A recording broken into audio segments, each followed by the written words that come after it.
Hi, my friends. Welcome to Sort of Brilliant, a show where the characters are made up and the sorting absolutely does matter. My name is Rachel. And I'm her best friend and co-host, Lauren. Every other week, we're going to invade a fandom and determine whether your favorite character belongs in Gryffindor, Hufflepuff, Ravenclaw, or Slytherin.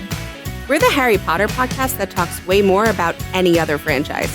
Here, we use the sorting structure from Harry Potter as a common language without supporting the author or her beliefs. As for the sorting itself, there's bound to be some arguments along the way. But in the end, we're always right. According to us. According to us. Hello. Welcome back. We're back. You're welcome that we're back. It's been a minute. Everybody's been waiting for this. I know. When we teased it back in November. You can finally breathe. We're here to talk about the ultimate combination, like the ultimate combination, because she writes for them and just this for episode will us. prove it. Nobody else cares about this but us. No, they do. What is this episode? They do. There's got to be so many Destiel Taylor Swift fans. There have to be. We know a few personally, but there's We do more. know a few personally. You know what? And I think a lot of Destiel fans that aren't necessarily Taylor fans would like this.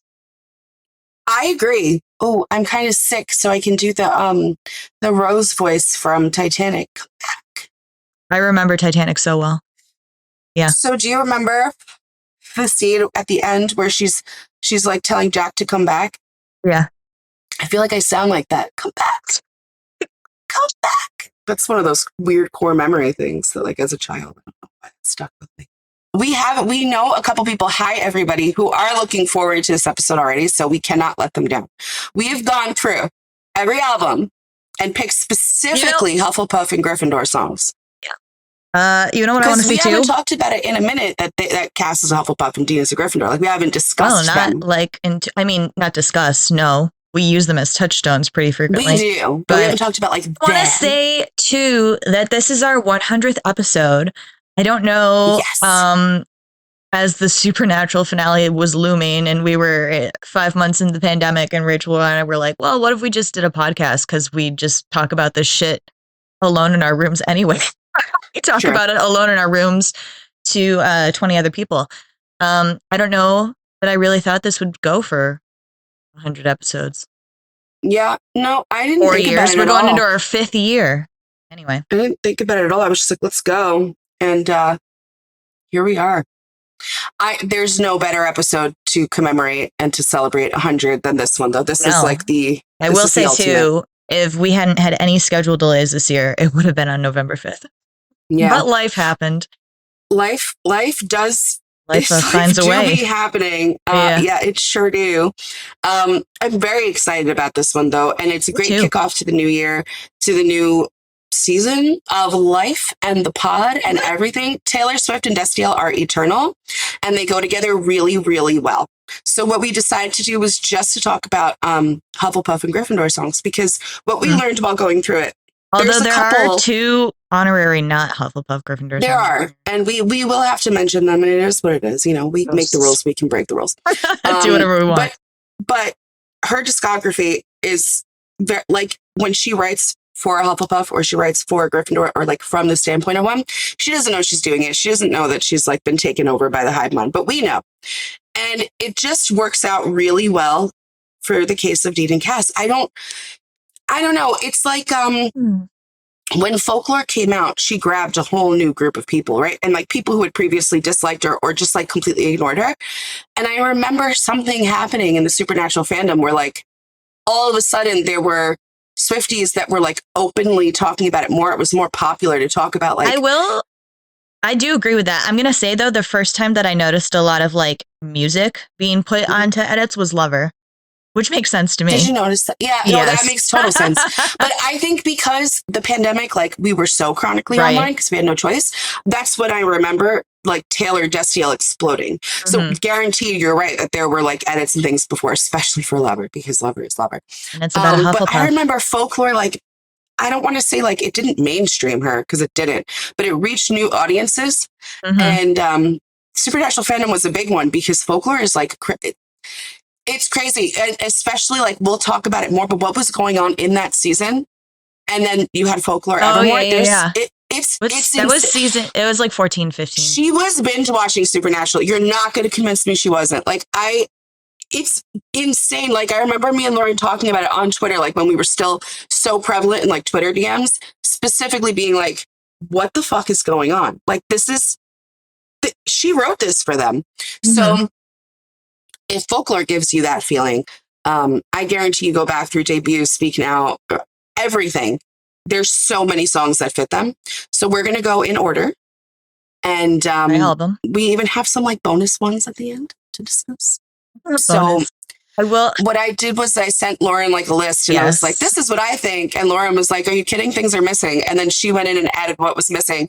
But I think we had like a really comprehensive list here. I was glad Rachel made this list because I was literally just about to go through every single song that we had sorted for Gryffindor to be like, here's why.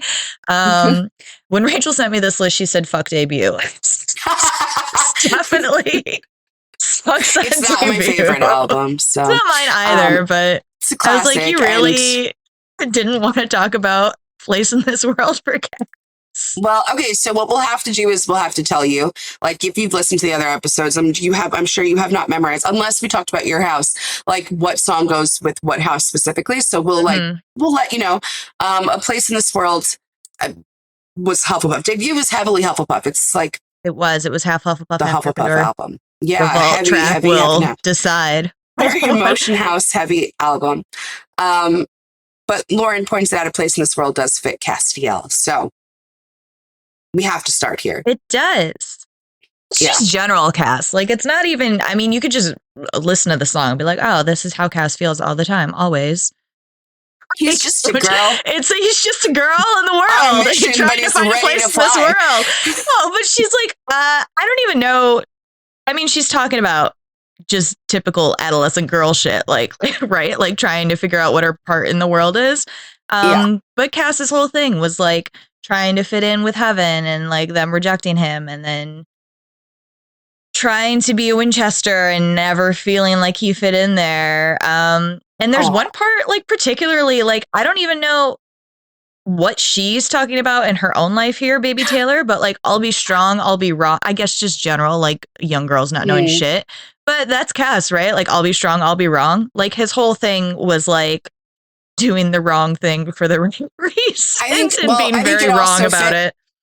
It also fits because, like you're saying, it's a very teenage girl song, but Cass is like a late bloomer by millions of years.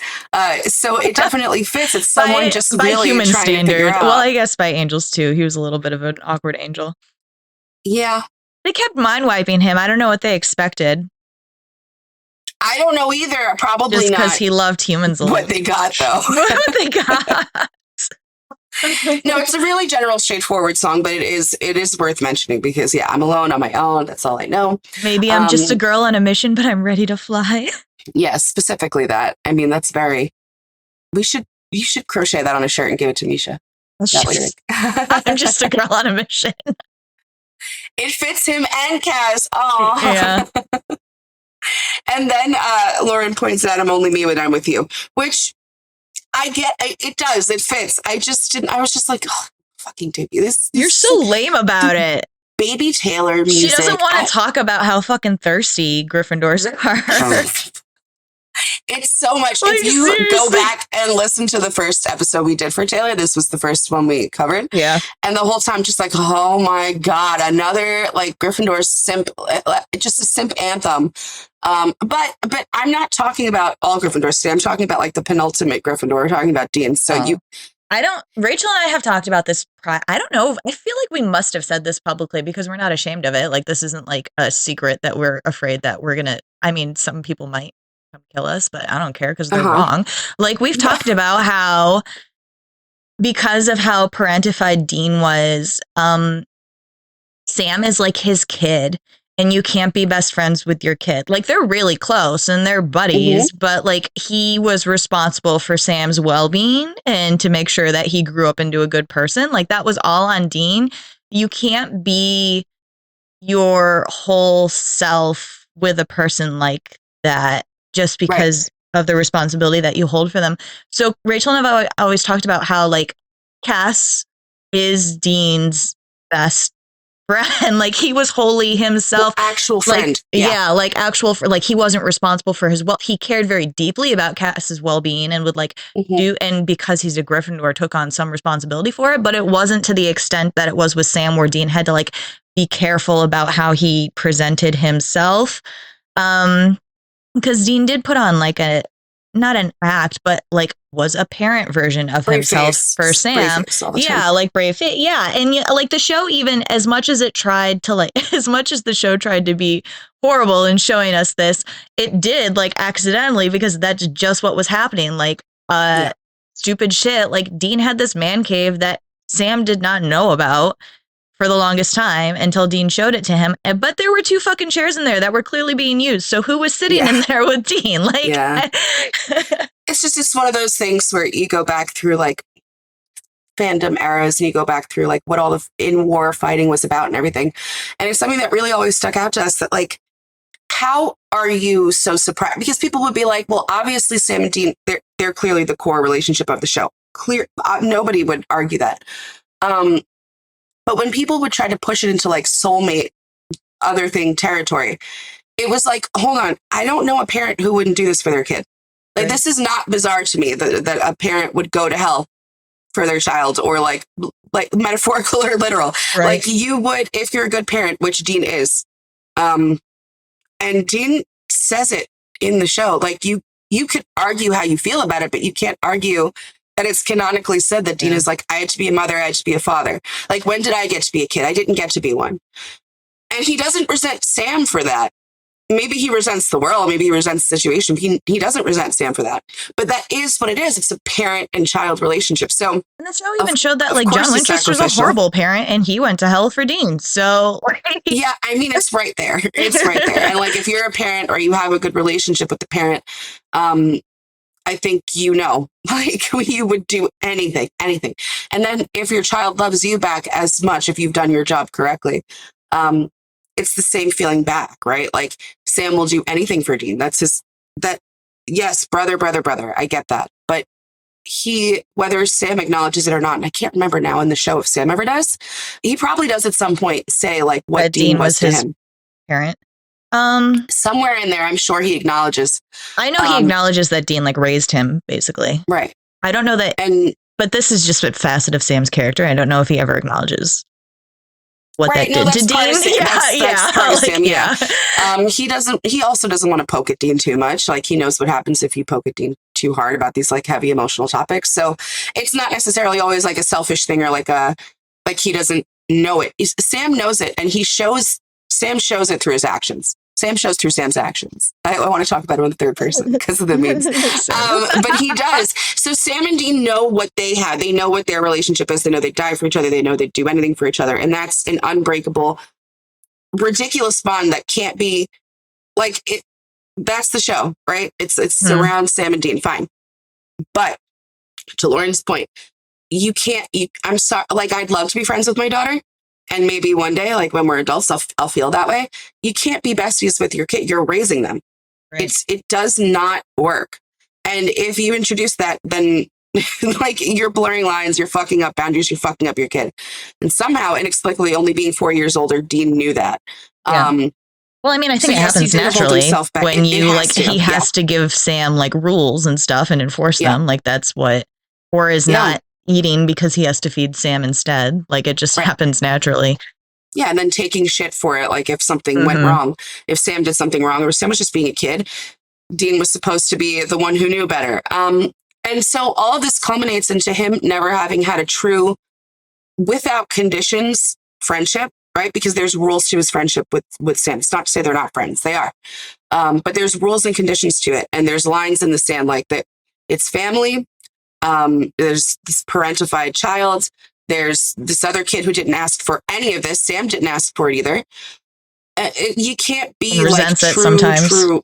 Yeah. So there's also resentment there. And there's just all these different facets to their relationship that you can't, it's not a friendship, like in the sense of what we talk about with friends, which is just two people meeting, coming together. I like you, you like me. We have this in common, or we don't. Opposites attract, whatever. However your friendships culminate, it's not out of a sense of responsibility ever. There's never that like, that's not what true friendship is. Like, just me and Lauren, I don't feel responsible for anything for Lauren. So whatever I give or do or spend time with Lauren, that's because I want to be there. And that's friendship, like that you want to be with that person. It's not like I have to like make sure that Lauren's taken care of tonight. Like, I don't have to do that, obviously. So to bring it back to Cass, that's what he has with Cass. Now, does he feel responsible for Cass all the time? But that's just being a Gryffindor. That's just being a Gryffindor. Like, I feel a responsibility to my loyalty. And that's like a wanted responsibility rather than an obligation, correct, right? Yeah. Yeah, I want it. So like, okay, with the podcast, I want the responsibility to continue recording this with Lauren. But it's still a responsibility, but it's not one that's built in. Yeah. Right? I take it on. I like it. I want to do it. And I'm like, okay, I have to let her know the schedule. I have to let her know the time. Those are my responsibilities to Lauren. It's not life and death shit. Like, I got to give her the last bowl of cereal or we're going to fucking starve. It's very, very different. So the responsibilities that Cass brings, I think Dean likes. I do. It's not to say that he doesn't like his responsibilities to Sam, but they're out of necessity. It's different. It's a different relationship. So let me bring it back to I'm Only Me with that when I'm with you, which is a ridiculous song.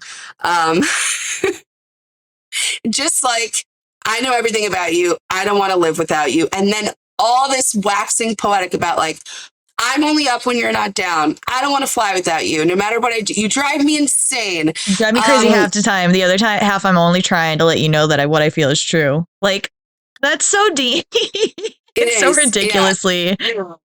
Yeah. And then he brings it back to, you know everything about me. You say that you can't live without me, which is like. Yeah. Well, there's also, when I'm with anybody else, it's so hard to be myself and only you can tell, which I feel shows in the show so much. That Cass is like giving him looks or whatever, or oh my God, there's this one like stupid freaking scene where they they're going somewhere. It's that scene when they end up in the landfill. I can't remember what the fuck they're going to do. They're going on a mission together, and Cass is like, "You didn't listen to the radio the entire time. Are you okay?" Like, that's such a little thing that you would notice about somebody. Yeah, and it also works, like all the things we're talking about works from Cass's perspective too. Like, all the relationships that he's had have been like out of a sense of duty. And this is his first real friendship. This is his first real anything. That's what creates the profound bond for both of them. Neither of them have ever had this. So in this song, I don't know that the speaker is actively saying, I know everything about you. I don't want to live without you. I think they're talking to themselves, but the other person says back, like, you say that you can't live without me. That feels very Dean and Cass to me, where Dean is thinking it all the time. I don't want to live without him, but Cass will openly say it. I don't want to be on this planet without you. Like, what's the point? That also is like very striking to me as their situation, because I think if you want to understand a Gryffindor, Dean is a really excellent case study. So just like, imagine Dean trying to get the words out. I know everything about you. I don't want to live without you. It's not, he'll choke on them. That's not coming out of his mouth, but you know, he's thinking it. Like, look how he looks at him, how he is with him. He does it in other ways. Like, there's this part of the song where she's like, I don't try to hide my tears. My secrets are my deepest fears because nobody gets at me like you do. Like, Cass knows Dean's worries about Sam. Like, and I think part of it, we're going to come up on some stuff where Rachel was like, I don't like this. And I'm like, well, the unique thing about Dean and Cass is that like Cass knows all of Dean's inner thoughts. So even if Dean doesn't say them out loud, Cass knows them, and Dean knows that he knows them. So they can do like this kind of a talk around thing where Dean doesn't have to explicitly talk about anything, but he knows Cass knows that this is what he's worried about. And so he can just be like worried about it. So Cass knows all of Dean's like inner turmoil about Sam. And like his deep fears about, you know, his family and his parents and like what he wants from life. And Dean knows Cass knows that and has not like pushed him away, you know, like sometimes that's scary and you're like, I don't need you near me. Yeah, no, I agree. They have such an interesting, they have said like one of the most interesting dynamics I've ever seen on TV. Yeah. Like, I think that's why we all got the brain rot. Like it's kind of wild looking back at it. Like, I just randomly tossed out the profound bond line. Like, that's insane. What they have is insane. So every once in a while, I'm going to have to scream that out because it's going to just come up and it's going to burst out of me. This is one of those moments. This is just the first one. All right. So that's all the word put down from debut. I like that kind of just like set up their personalities in general. Thanks, debut. It sure did. It sure did. And then, well, right away for Fearless, the first one because I'm going in order. So You're Not Sorry. First of all, how many times has like, how many times? Okay. How many times has like, have they argued and fought? And how many times has Dean said sorry? Once? One time? Actually, Cass has. I'm not being literal with this when I put this down as like Cass thinking about Dean. Like, Dean has apologized so many times. Yeah. So I'm not literally saying like Dean has apologized over and over again. And this is Cass being like, you're not sorry. Right. Because Dean doesn't apologize. It just that he keeps moving, right? Dean can be a rug sweeper. So a lot of this reminded me of the Divorce Deal era. But even prior to the apology, because the actual I'm sorry. Yeah. Cass actually did fold and forget because it's such a massive thing. But how many times have they like been in arguments, but specifically in that last season where it's like, you don't have to call anymore. I'm not going to pick up the phone. Like, I don't want to hurt anymore. And I don't believe the nice, kind, positive words anymore because you said such horrendous things to me. So it would take a lot to pull Cass out. So what would pull Cass out into forgiveness territory is an actual apology. This song like really just sort of described that for me. Yeah. In the Divorce Deal era too, they had that breaking point of this thing that they've been managing with one another where Dean really wants Cass to stay, but can't say it. And can't say it correctly. I say that in quotations because he says it in his Dean way, but he doesn't say it in a way that Cass can read or can take genuinely. Or like even knows that it's asking him to stay at all. So they've been doing this back and forth thing where Dean really wants Cass to stay and Cass really, really wants to be asked to stay. And neither one of them will plainly state these things. So it came out in the divorce era, basically, where Cass was like, you could have asked me to come back. And Dean was like, you should have known I wanted you to come back.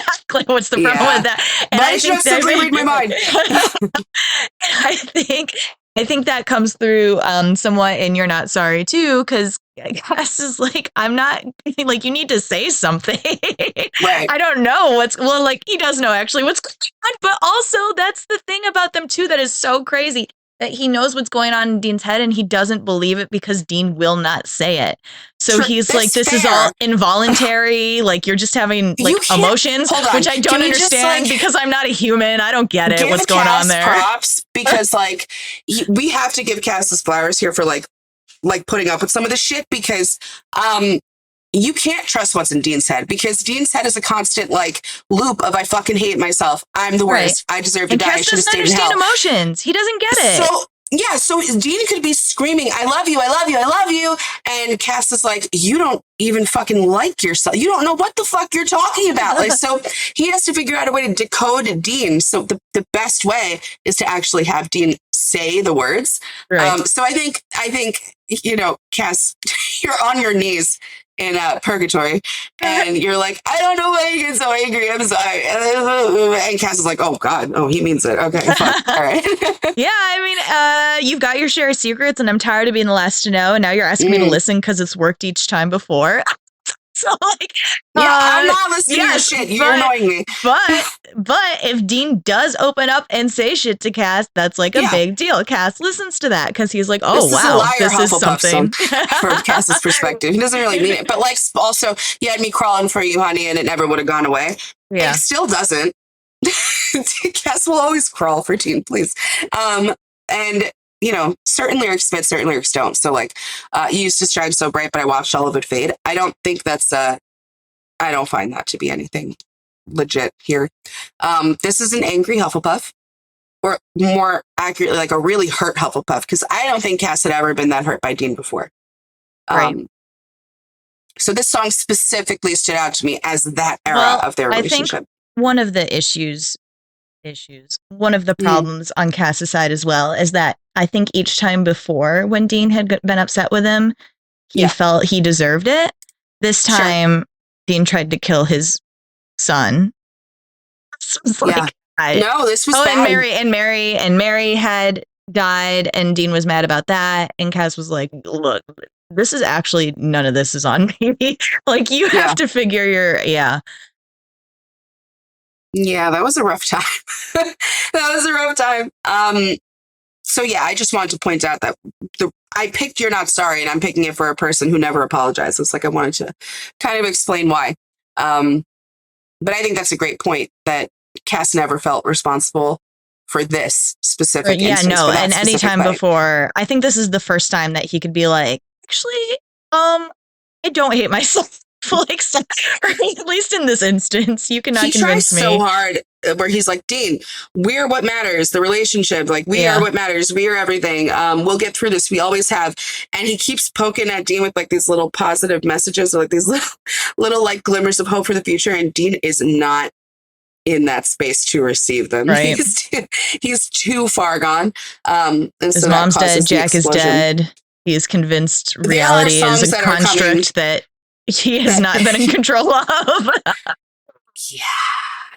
I think that's the big one that broke his brain the most. But I mean, there's more songs coming where we'll get to dive into Dean's side. And we can go into like the fucking I'm gonna tell you right now, I'm not on the Chuck 1 train. I never thought that they hadn't made the decisions that they made, you know? Like, I was never one to believe that Chuck actually controlled their decisions. I think we could get into like I'm just not a thing. No, I know. Yes, it is. People have said that. Like the Chuck 1, where they're like at the end of the show, Chuck actually won, because you haven't read all of that. That's like a whole school of thought for Supernatural. I know. That's not true. No. You get into like a whole theological discussion of like, what is the role of God and like how omnipresent is he? And like, I've always thought, because I'm a fatalist, so I think that things happen that are meant to happen. But I don't think anybody can control your reaction to things happening to you. So I still think that even if they were put in certain situations, they still reacted like by their own choice. You know? So you know. Sorry, I forgot about that argument. I don't agree with that at all. That's not a thing. That's like, you put your dolls on the ground and they go and do what they do. That's it. Right. He's not actually literally writing every step. And then Dean turned around and picked his nose with his index finger. Like, no, they had... Stop it. I can't get into this discussion. It's wrong. I don't want to talk about it. Let's go to Untouchable. Untouchable is... song. Oh, Jesus Christ. Rachel added this one, so she gets to talk about it. Sorry. It's just Dean being in love with a distant diamond in the sky. Okay. So sorry, because Cass never stays. And Cass literally to Dean is untouchable. Like, when they hug, we used to like the GIFs. We would just sit there on Tumblr for hours and hours and hours and just watch this one hug, because like it was a big deal. It was a big moment. Yeah. And I think that Dean feels that way too, right? Like I think Dean does sometimes forget like what Cass is, because by nature of their friendship, like he's humanized him so much, he'll put little cowboy hats on him. And he's just a little guy. Like his little bestie. He's just a little guy. He's just a handsome little fella. If he doesn't have that, powers, he's a little helpless guy. I gotta save him. Yeah. But I think especially in the beginning, even though Dean was constantly like, you're a dick, and like he's talking to an angel that way, whatever, he knew what Castiel was. And this song, it's like, okay, it's very sweet, very romantic, very like in the middle of the night when I'm in the stream. It's like a million little stars spelling out your name. Oh, say that we'll be together. I'll wait here for you all day. But like, okay, specifically, come on, little taste of heaven. All right.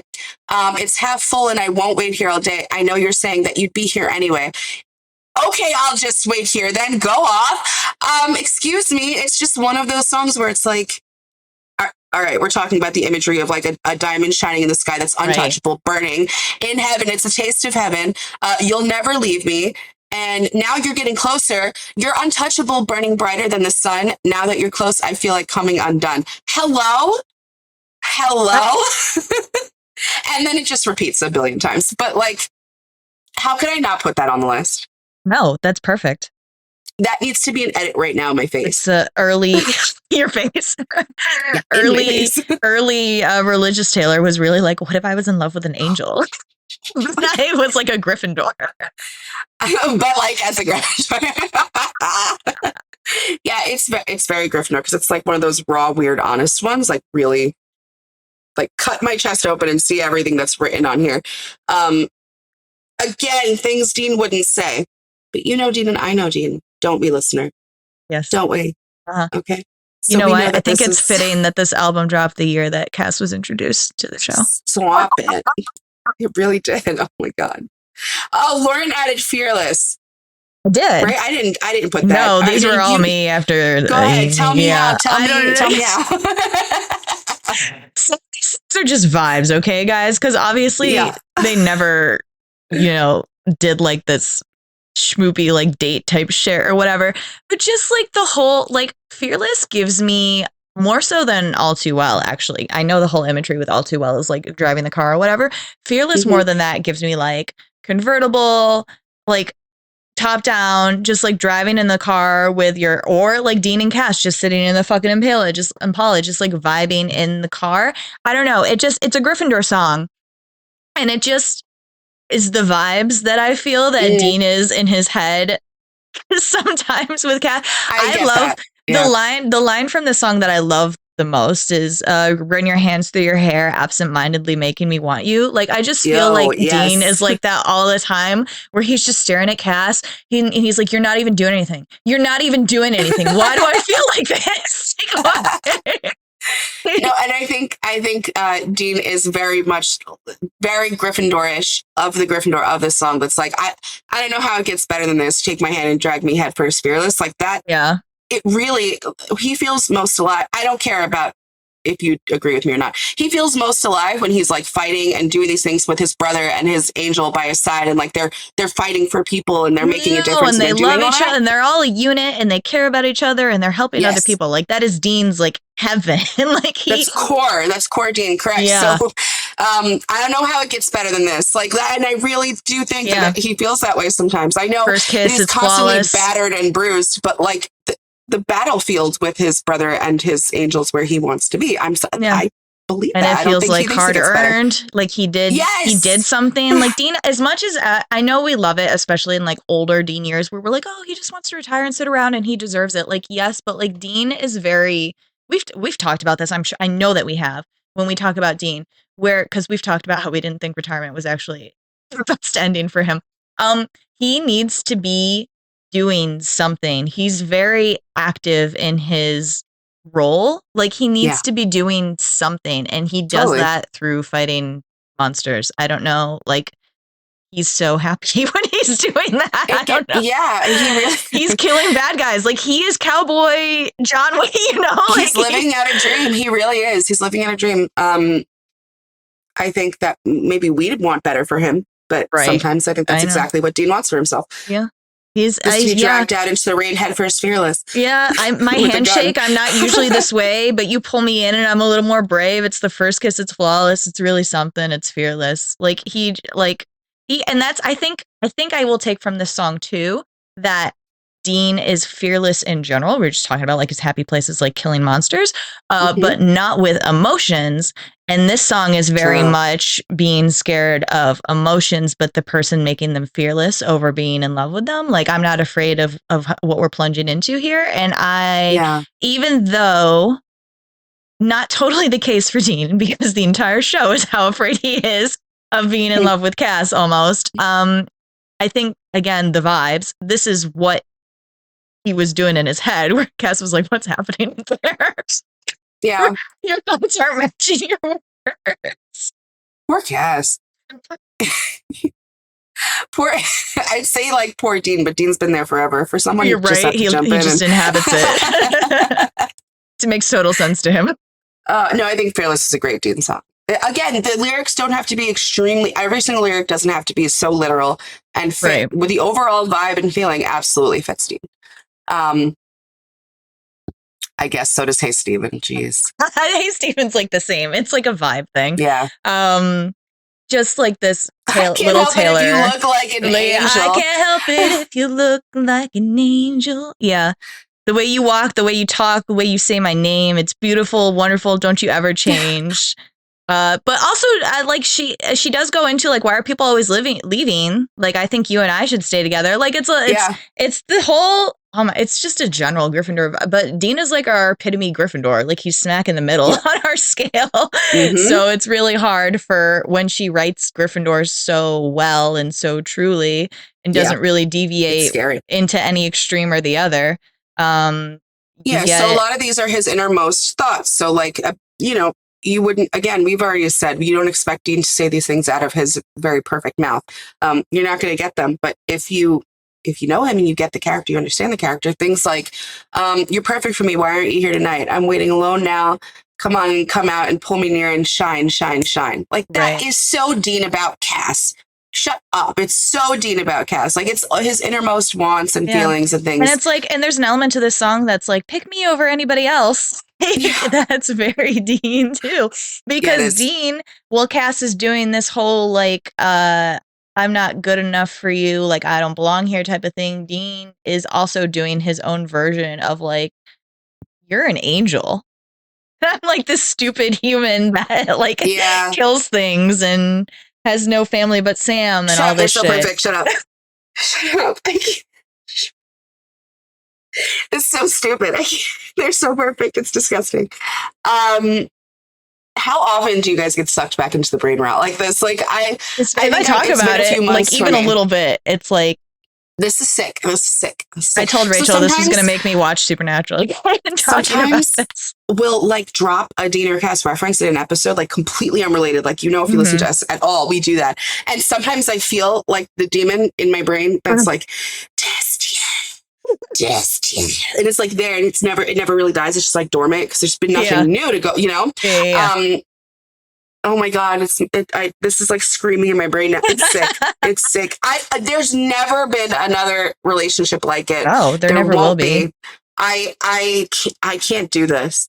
This is making me sick. It's making me ill all over again. Oh my God. Sometimes do you ever think back, and just like this is a general question for everyone, do you ever think back of like how all the hours you spent on them all the time? Because just like imagine how much time you spent on Twitter just scrolling like throughout the day. I remember being at work scrolling and like obsessively. I remember being in school doing that. I remember being in class. I remember feeding my baby, learning how to breastfeed and being like on Twitter, like, oh my God, what did they say about Dean? Oh my God, what did they say about Cass? What are they going to do? What did the promo shot? Like, and sometimes you think back and you're like, that was crazy. I was insane. And then you remember why. Yeah. Like, then you remember why. Like, I wasn't actually crazy. Yeah. I wasn't crazy. Don't let them gaslight you. No, I like gaslight myself. Oh God, I love Hey Stephen, by the way. What a great fucking song. It's a great song. I also feel like this is like they chose when Dean was de-aged and he was like, oh, listen to Taylor Swift, and then he was a 14-year-old and he liked Taylor Swift when he like got aged up again or whatever. Yeah. They picked Shake It Off because it was really recognizable or whatever. Yeah. I feel like Hey Stephen is more Dean would have been listening to, or Fearless. I don't know. Fearless would have gotten him. Cruel Summer would have gotten him. I feel like he's I don't know. What do you think his favorite album about? I feel like he would have been a Fearless girly. I feel like it's big enough that it gets a lot of. I think he would say Fearless. But I think Speak Now. Okay. Would be a big Dean album, and I think Lover would be his secret favorite. Right. I think it would be in secret. He would never say it. He'd be like, Lover's not her best work. It's not my favorite. And then he would play it all the time. Oh God. Okay. So for Forever and Always, Lauren we like also wrote little parentheses back to each other about why we picked things. She put this is very early Destiel, and I really get that. Yes. This is like before, because it's not later Destiel when they, I was thinking, I wasn't even thinking the season 6 fight. I was thinking like throughout season 4 and season 5 when they were having the tug and pull about like what you got to do this for heaven and I don't want to do this for heaven. Yeah, Forever. So Forever and Always is technically a breakup song, I guess. How many times have they broken up? So it really makes me think of like the turmoil and the push and pull of the 4th and 5th seasons where they I don't think I know that we've talked about this before too, like when did they fall in love and who fell in love first or whatever. And I think that really solidified for both of them in like the season 8-9 era when they were like, oh, we are in love. Not that they ever told each other, but to themselves. They were like, oh, I love this person. So this was like in the beginning when they had this like fascination and like what is this feeling moment when they were like, but it's also, you made a good point about it being like, because it's 4 and 5, like there's so much else going on outside of them, right?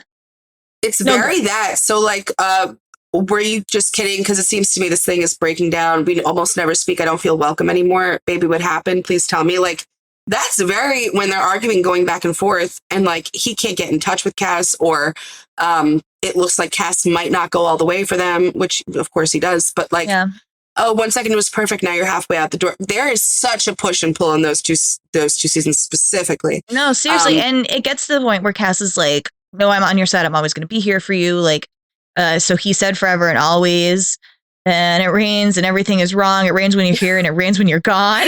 I was there when you said forever and always. And then did it's I like, say something too honest? Make you run and hide? Did I make you feel, Angel Boy?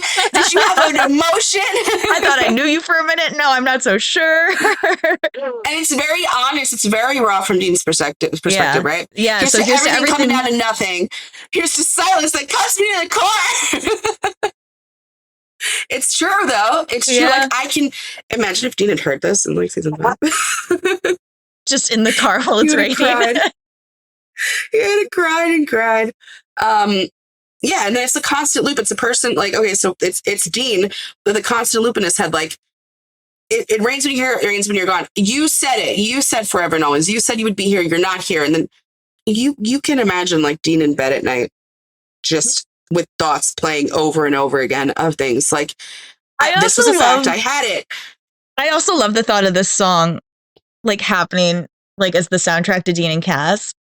Because Sam's off to the side, especially in this era. Like, what the what's wrong with him? And why doesn't Cass like me that much? What the fuck? Because you're an abomination, Sam. Of all the angels, they had to get a Hufflepuff angel that was not gonna fucking at all sugar-coated for Sam. He was like, you drink blood. I hate you. You're bad. You're bad. Boy. Like, shut up, boy. Poor Sam. He just wanted the angel to like him. Well, he loved angels. I feel bad for Sam. I do too. I feel really bad for him. But also not when they were like, hey, when you drink the blood, it's going to be bad. Whatever. And he was like, but I know best. So... Yeah. He's like, simply don't look at me like I'm an abomination. Just get on board with the fact that I'm right. How about that? Poor Sam. Yeah, and having to be there for forever and always era, like, God. Jesus. No, I'm sympathetic to him. Really am. Oh boy. That's when. Yeah. So I was very specific about the time period for this one. I think this was season 9 when Cass has become a human and Dean kicks him out of the bunker and doesn't tell him for why. So he just thinks that Dean is like, okay, you're useless to us now. Get out of here. Live your life. Yeah. This is a sad song. Yeah, and sad to think about it from... when can I come back? Oh, no, seriously, this whole fucking opening is literally, you could play this over that scene with Cass's like dumbstruck face. I hate watching that scene. It's Me too. awful, but I don't rewatch it. You said I know when I said I need some time, need some space to think about all this. You watched me go and I knew my words were hard to hear and harder to ever take back. And I said, when can I come back? So this whole song is about like realizing that the relationship is over, that it was never real. But also that like I'll always come back to. Yeah. The whole thing. It's the whole thing. Oh man. When I woke up in the morning, that's when it was sunny or storm and laughing when I was crying, and that's when you were waiting at the front gate. That's when he gets to the fucking gas station. No. fuck off. And there's fucking, because this song, it kind of goes back and forth, like I said, you said. So there's a moment where it's Dean, and you said, honestly, when you were gone, did you ever think of me? Yeah. Well, that happens a lot. That happens a lot in these songs. A lot of the ones that we have coming up. It's going to go back and forth. And it is talking to It might be a symptom of an Emotion House song. It might be a symptom of it. Like, no, but I'm saying that would be Dean being like, so when I kicked you out, what do you think? Yeah. Oh, I see what you mean. Like, it's literally in quotes. Like, and that's when you say, yeah. Oh no. I don't like that time period in their relationship. I know we got we got a lot out of it, but this is one of those where I think we got Cass realizing he loved Dean out of it, which is great. But you think that's when he knew he was in love with him? So I think Dean. There's this whole thing again with the fucking fact that Cass is an angel and like doesn't realize what emotions are and therefore can't like articulate or understand them. I know, right? Jensen Ackles school of thought. No, I think Dean fell in love in Purgatory. And I think Cass, I think if Cass had been human, it would have been around season 6 when he was avoiding Dean. But I think because he was an angel, it was like this monumental build up where when he became human in season 9, he was like, oh, got it. Yikes. That's painful to my chest. Yes. That hurts. Mm-hmm. Yeah, no, I think it was one of those weird, I do think that's when he realized it too, but I do think that he loved him from the very beginning. No. I see what you're saying. I mean, I think they both like did. Like, I think they were both, not to be all Chuck about it, but I think they met each other and were put on the path of like, they were put on the path. Like, there was no getting away from the fact that they were both going to realize. The brain rot! The being attacked! They loved each other. In my brain. It's actually incredible to me that like Chuck didn't get it, or maybe he did, and that's why he was so interested in this timeline. When they showed up at his house and he was like, "You're not in this story. You're not in this." So well, he did. You saw him when they showed up at the house, and he was like, "You guys aren't in this story." And Cass was like, "We're making it up as we go along." And Dean gave him that look. I think Chuck was kind of like, "Ooh, intrigue." Yeah, true. But if so if we're to believe that and Chuck was interested by it, don't you think that Chuck, if he was in charge of everything, would have made them for his entertainment, bisexual king? I think so here's the thing about like the Chuck 1 theory too, or whatever. As much as Chuck was all like, I've been controlling everything this whole time. This is my favorite timeline. I really think the thing that he loved most about this universe was that they were doing shit where he was like, whoa, what are they doing? And that can't have happened if he was controlling it. So I think he was trying mostly to fuck with their heads, and he didn't want to admit the fact that the most interesting thing that fucking happened is something that he did not write out. Like, true that.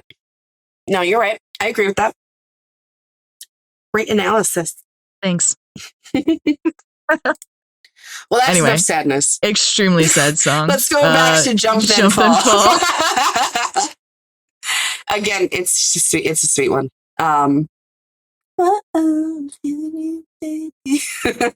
my God. I realize your laugh is the best sound I've ever heard. I like the way I can't keep my focus. I watch you talk, you didn't notice. I hear the words, but all I can think is we should be together. Wait. The second... Yeah. I like the way your hair falls in your face. You got the keys to me. Forget the Impala. You got the keys to me. I love each freckle on your face. I've never been so wrapped up, honey. Oh my God. Yeah. I can't. It's just another vibe Dean song where it's like, this is the sound like playing in his head as he stares at Cass. And Sam's like, why are you guys staring at each other? The 40-second camera pan out of them just staring at each other. This is what's playing in Dean's head as that's going. The bottom's going to drop out from under our feet. I'll catch you. Yep. When people say things that bring you to your knees, I'll catch you. Time's going to come when you're so mad you could cry at me. But I'll hold you right through the night until you smile. Oh, yeah. Dean. Baby, I'm never going to leave you. Say you want to be with me too, because I'm going to stay through it all. So jump then fall. Dean, thank you for letting Taylor Swift into your head. It's like, leave heaven. Leave heaven. I'll be here. I'll be your brother. I'll be your friend. I'll be here. I'll be whatever you want. I just want to be here with you. Oh, God, help me. Jesus Christ. Oh, I like your note here for Coming with the Rain. I didn't read all these. Oh, wow. Lauren wrote, Coming with the Rain, parentheses, Dean every time he stays and Cass doesn't. Oh, no. Yeah. That's sad. Yeah. Yeah, I could go back to every laugh, but I don't want to go there anymore. And I know all the steps to your door, but I don't want to go there anymore. Talk to the wind, talk to the sky, talk to the man with the reasons why, and let me know what you find. Yeah, I'll leave my window open because I'm too tired at night to call your name. Just know I'm right here hoping that you'll come in with the rain. I could sing a song, but I don't want to go that far. I know you by heart, but I don't know where to start. It's literally his stupid thing where he's like, can you just come without me having to say anything? Like, you just know that I love you, right? Like, can you just do what I want you to do? Look at these lyrics. Talk to yourself, talk to the tears, talk to the man who put you here, and don't wait for the sky to clear. I've watched you so long, screamed your name. I don't know what else I can say. Yeah, man. Okay, well, I'll just kill myself then. So, I'm just gonna go walk into traffic. Oh my God. Yeah, that's a correct assessment. Every time he stays and his brain is screaming, literally screaming out for Cass and praying to Cass, and the prayers are not answered, and Cass doesn't come back because he's riverboat gambling or whatever. And Dean's like, why don't you just stay? I fucking love that we got it canonically that at the end of the show, during Dean's whole apology, like what comes out of him is like, you don't stay. Right. You never say, like, I love that it's explicitly said, because for so many years we were like correctly reading and analyzing Dean and being like, he's so upset that Cass doesn't stay. That's it. And people were like, yeah, because he needs Cass's help. No, it's because he needs Cass to be there with him. That's why. It's because he needs Cass to want to stay, which he mistakenly thinks is the reason Cass leaves. Cass leaves because he doesn't think he's wanted there. And he doesn't want to overstay. They're so stupid. I hate it. They're so stupid. Jesus Christ. Anyway. Enough. Enough. We're exiting like sappy simpy because like we're going into more specific older Taylor. So we've reached speak now. Yes. We've reached speak now. And we're opening right up with I put innocent down. Yes. I think it's obvious why. Because it's literally how Cass feels about him. Like, no matter what you do, at your core, you're this innocent, kind, beautiful being. So I know it feels like, okay, I guess you really did it this time, left yourself in the warpath, lost your balance on a tightrope, lose your mind trying to get it back. And then, like, wasn't it easier when you were little, when you believed in everything before the monsters caught up to you? Like, wasn't it beautiful running wild till you fell asleep? But it's going to be okay. Just wait and see. You're still bright and beautiful to me.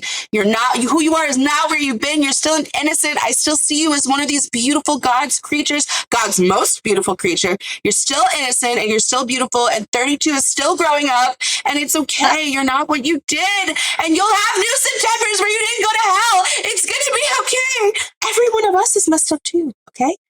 I hope you remember that it's never too late to be brand new. You'll always be brand new and innocent and beautiful and bright in my eyes. That's the whole song is from Cass to Dean, the whole thing. So that's why I put it there. I like the new perspective it takes on. Like, Taylor wrote this when she was in her young 20s and Kanye was 32. So she's saying, like, I even understand as a young person that when you're 32, you're still growing up and you still have a lot to learn. I like that it takes on, like, Cass is a bajillion years old. So I like that it takes on, like, it's 32 and you're still growing. Like, I know so much more than you know. Like, I've seen so much more, and I know that you're still an innocent. And I also like that it can also take on the tone of, like, Cass is like, compared to what I've done. Like, you are the most beautiful soul. Yeah, but I mean, that's what was one of the big things for Cass, right? That Dean was like this bright soul, and that even going to hell didn't, like, diminish that. Even though Dean didn't believe that. So, like, that, Rachel's right. That's what he's saying. Well, we had this, I had this moment where I found Innocent, and then the next one we're going to talk about is Superman. And Innocent is a Gryffindor song, but I found it interesting because that's Cass to Dean. And Superman is a Hufflepuff song, but it's very clearly Dean about Cass. So I like that they swapped there, because when you look at Superman, It's literally like I watch Superman fly away. I always forget to tell you I love you, and I'll love you forever. I just forget. Like, you got a busy day today. Go save the world. I'll be around. I'll be here whenever you come back down, right here on the ground. It's literally stop. Very cute. Tall, dark, and beautiful. He's complicated. He's irrational. But I hope someday you take me away and save the day. He's not all bad like his reputation. I can't hear one single word they said. And you leave, you got places to be, and I'll be okay. I'll forget to tell you that I love you, but I do. Stupid idiot. Stop. Right here, wishing the flowers were from you, wishing the card was from you, wishing the call was from you. Because I've loved you from the very first day, Superman. Who the fuck is this about in real life? Like, what is this? What is she doing? I have no idea. I think it's just like a fantasy song. Oh, okay. Like about you're Superman. like 20. What are you about Clark Kent. Oh, cute. No, she watched Supernatural. Sorry. In 2010, season 6 era, Yeah. she was like, yeah. She's like, I see what this is before everyone else does. And then, speaking of the Slytherin albums, there's a lot more Slytherin on it. Mm-hmm. And we didn't really get too much Destiel until the bonus songs that came out later when she re-released Speak Now. So like Electric Touch was the one that just really... Rachel just wrote gay. Yeah. That's her analysis. Like, come on. It's got a feeling your electric touch could fill this ghost town up with life. I've been left in the rain and pining. I'm trying hard not to look like I'm trying because every time I tried for love, it fell apart. I've gotten used to no one calling my phone. I've gotten used to sleeping alone. But just one time, all it takes is just one time to get it right. But like very specifically, all I know is this could either break my heart or bring it back to life is very them. Because at different points in the relationship, they're both like either not heartbroken about another person, but they've had failed attempts at trying to be in love with other people. And it's failed every single time. And it doesn't stop either of them from being in love with each other. Cass tried, didn't he? I mean, he tried with April, and that was a fucking bust. He tried with he was trying to be in love. He thought the woman he was babysitting for was a date. Right. But I think this is the big one for both of them. They know, like, oh, this will either kill me or give me a reason to keep going. And that keeps happening to them over and over when one of them dies or goes away or something really big and bad happens. They can't stop themselves from hoping that it'll be the right time or that it'll be the time that sticks. So I was thinking just one time, maybe the stars align, maybe I call you mine and you won't need space to string me along while you decide. So just wait, like, I feel like so much of them, and it's funny because that's Cass's song, is waiting for the other one and like waiting for the moment to be right, waiting even for Dean, like waiting to pull his own head out of his own ass. Like, when am I going to make the moment right? When is this going to when is the ghost town going to fill up with light? I don't know, but it just takes one moment. So that very much reminded me of them. That's why my note was gay, because that's what it is for them. Yay. Yeah. And then we have our first, like, one of two, I think, honorable Slytherin mention because Timeless is non-Hufflepuff. Yeah, Timeless is I don't know. It reminded me of the fandom, the fandom's perspective on them and how I say we. I've never written for them, but how we put them in every scenario you could put a couple in because their love actually it does transcend time, and it doesn't matter if they're a 1930s bride, doesn't matter if they're in 1944 going off to the war, and you remember Twist and Shout or any of the other beautiful, lovely fics that have been written in that time period. I had to throw it in there. What do you want me to do? 91 Whiskey. Why don't you say 91 Whiskey? Because when I think of them going off to fight in the war and I think of that time, I think of Twist and Shout. Weird. 91 Whiskey's way more than that. I didn't say it was good. I just said it's what it about. Twist and Shout is the Vietnam War. What year is the Vietnam War? The 70s. So then, as I said, in the 1970s, going off to fight in war. Yeah, I don't know. I think of wartime and I think of Twist and Shout. That's my bad. It was the first fic I ever read, so that's wow, crazy. Yeah, it's what pulled me in. I was like, what are these two? What the fuck is this? And then it was It's wild because not very in character. No, anyway. But that's what I'm talking about with timeless is that you can put them. Yeah. You can literally place them anywhere, and then the time will fit. So even if the fic isn't the best one, you can very clearly see them in the uniform or in the time in the 1500s off in a foreign land. I can see them there very, very easily, and I think this is also. I think they both could see each other like this too. I'm not saying they have the thought, right? Like that either of them have sat there and thought like, our love is literally timeless. I don't think that either of them think that way. And it's not a Hufflepuff or Gryffindor song. This is very much a Slytherin song. Yeah. But for us as fans and for people who are looking at and analyzing their relationship, timeless is hugely Destiel. Just from how we see them and what they actually are, right? It's not like I'm trying to make it fit. It actually is true. They literally are timeless. So that's beautiful. So that's why I put it there. Just so you understand why I broke the rules for that one. And then Lauren tacked on ours. I did. Just one of my favorites. Put on ours. Rachel said it with a New York accent. Ours. I can't even say it like you. Ours? Ours. It's ours and ours. Elevator buttons in morning era. It's a Gryffindor song. I just put like, it's kind of just like them against the world, which they have to be so many times. Sometimes without Sam, because they're against Sam. Like Sam's doing something stupid. How dare you not talk about Sam more in this Destiel episode? I'm sorry. No, I'm saying that like it's because I'm thinking of them as like a twosome. So yeah, and it's like, don't you worry your pretty little mind. People throw rocks at things that shine, and life makes love look hard. The stakes are high, the water's rough, but this love is ours. So yeah, I don't know. It just made me think of like when they finally do come together and be like, we got to go against Chuck, or we got to go against like the big bag of the season, like Amara or whoever the fuck. Sure. It's like, but we've got our love and it's ours. Aww. I hate that. I hate them so much. Yeah, I get it. Sometimes the vibey ones don't need that much of an explanation. They're it's pretty clear where that was. Just vibes. Yeah. It's just vibes. No, that was just vibes. But then that's it for Speak Now, guys. Speak Now. Red. They get a lot on Red, so let's get into Red. A lot of fucking Gryffindor songs on Red. Yeah, go figure. She likes being in that insane state of mind. Jake Gyllenhaal put her there. I know, but she like never left because when she throws a Gryffindor one on, she can access it like immediately and be like, I want to feel this kind of crazy today. And then she does it well. So it kicks off with State of Grace. And my notes for this were just like, duh. I don't like, I never saw you coming. I'll never be the same. You come around and the armor falls, pierce the room like a cannonball.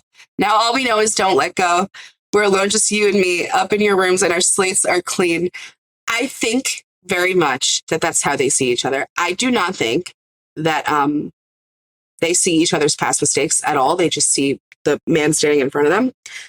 And I think that they have moments like that where they're alone and it's quiet and there's nothing bad, right? Like there's no past atrocities committed. I think that they wipe each other's slates clean, which is so sweet. And I can't take it. I can't take it. But just very much, you were never a saint and I've loved in shades of wrong. We learned to live with the pain, mosaic, broken hearts, but this love is brave and wild. Come on. This is a worthwhile fight. Love is a ruthless game unless you play good and right. These are the hands of fate. You're my Achilles heel. This is the golden age of something good and right and real. Yeah, that's just that. It's literally just... it's one of those songs that, so sometimes with love songs or songs about love, you could pretty much generally put it to any ship, right? Like you could put it over and make an edit. This one's really specific to them. That I never saw you coming. I'll never be the same. This is a state of grace, worthwhile fight. You're my Achilles heel. This is the golden age. You come around and the armor falls, pierce the room like a cannonball. Like you could generalize those lyrics all you want. They're like really literal when it comes to them. Like really, really literal. I don't know. It really jumped out at me for Dean and Cass. Yeah. Even though we are alone with our changing minds, we fall in love till it hurts or bleeds or fades in time. Yeah. Just because it's called State of Grace. I mean, yeah, come on. Read the title. Same for Red. There's a lot of lyrics on here. They're like, come on. And I think it's interesting because it can be from either of their perspective. I really do. Mm-hmm. Loving him is like driving a new Maserati down a dead-end street, faster than the wind, passionate as sin, ending so suddenly. Loving him is like trying to change your mind once you're already flying through the free fall, like the colors in autumn so bright just before they lose it all. They both constantly feel like the other one is just slipping out of their fingers or leaving, or there's some big cosmic war, or there's something that's coming along to end it and ruin it. And you have other responsibilities, you have other things to do. So it's like loving sand. Like you're constantly going through my fingers. It's like, and it's so high stakes and the emotions are so intense. And especially for someone like Cass, who's never felt emotions, or someone like Dean, who really struggles with the enormity of his emotions, the lyrics in this are crazy for both of them. Like losing him was blue like I never known, missing him was dark gray all alone, forgetting him was trying to know somebody you never met, but loving him was red, like that intense, fiery, passionate red. Like it colors everything in this like blaze. That's how I see them. I see them so much through this song. It's wild. You can also, not just because of Cass leaving, but Cass dies so much. Or the loss. There needs to be loss through necessity or whatever, but the remembering comes in flashbacks and echoes. Tell myself it's time now, gotta let it go, but moving on from him is impossible when I still see it all in my head and burning red. That's very Dean's perspective. Very. Mm-hmm. Ugh. Oh, it's too much. Then in order, if you go in order, the next one that would come up is All Too Well. But so this is funny because All Too Well original is a Hufflepuff song, and then All Too Well, Taylor's version is a Gryffindor song, because it's like, and another thing, which is very Gryffindor. The Hufflepuff one's like, I've said all I need to say to you, and then the Gryffindor one is like, I'm not done actually. So All Too Well in general, like very, very much fits them. Looking back on the relationship, right? And it's just like, it's like I said, like, and another thing. And this is how I felt in that moment. And this is why that was hard. And this is why you suck. So it's very divorced, y'all. Both songs from their perspective. So I can't necessarily say that Mary showed Cass a picture of Dean on the T-ball team, because Dean didn't get to be on a T-ball team, but Cass could just flick through Dean's childhood memories and he can see that. So, I also just think it's sweet. Like, you used to be a little kid with glasses in a twin-sized bed, and your mom's telling me stories about you. And you told me about your past, thinking that this was the future, thinking that we were the future. And now, like, look where we are. And I know it's gone. There's nothing else I could do. So I'll forget about you long enough to forget why I needed to. And it's like, it just reminded me very much of Cass, like, leaving the bunker. And I know that we joke about like how he has his like bad bitch moment where he leaves and he's like, fuck off, and like turns around and goes away. But like, I would imagine that this is the type of shit that's playing in his head. Like, so casually cruel in the name of being honest. Crumpled up piece of paper lying there. Time won't fly. I'm paralyzed. Like, but I remember all of it. And so I really like that there's two versions of this song, because I think both of them feel the same way about the other one, about like, look what you did. Like, look how you fucked this up. And like how you call me. Do you remember when Dean calls him? Yeah. And literally Cass puts his phone, what? Yes. Goodbye. Dean's like, when he's at the police station. Why the fuck is this dick hanging up on me? Just so mad at each other. And they're both like, no, you fucked up. No, you fucked up. And like, they both fucked up. But it's, you know, both of these songs from their perspectives are just very their characters. So I really liked that each house had one. Right. Thanks, Taylor. Give me all the All Too Well. All the Destiel All Too Well. So it's so beautiful. We need more edits for that. For I Almost Do, I just wish Dean Winchester would shut the fuck up. So this, again, it reminds me of that time period, right? I bet you're still awake. I bet you're tired. And I bet you're sitting in your chair by the window. And I bet you think about me. Like, I bet you wonder about me. I bet you're thinking about it. And so, like, I just want you to know that, like, I really want to call you. I really want this to be fixed. And I really want to run to you. And I hope you know that every time I don't, I really almost do. I almost call and please come back to the bunker. Come home.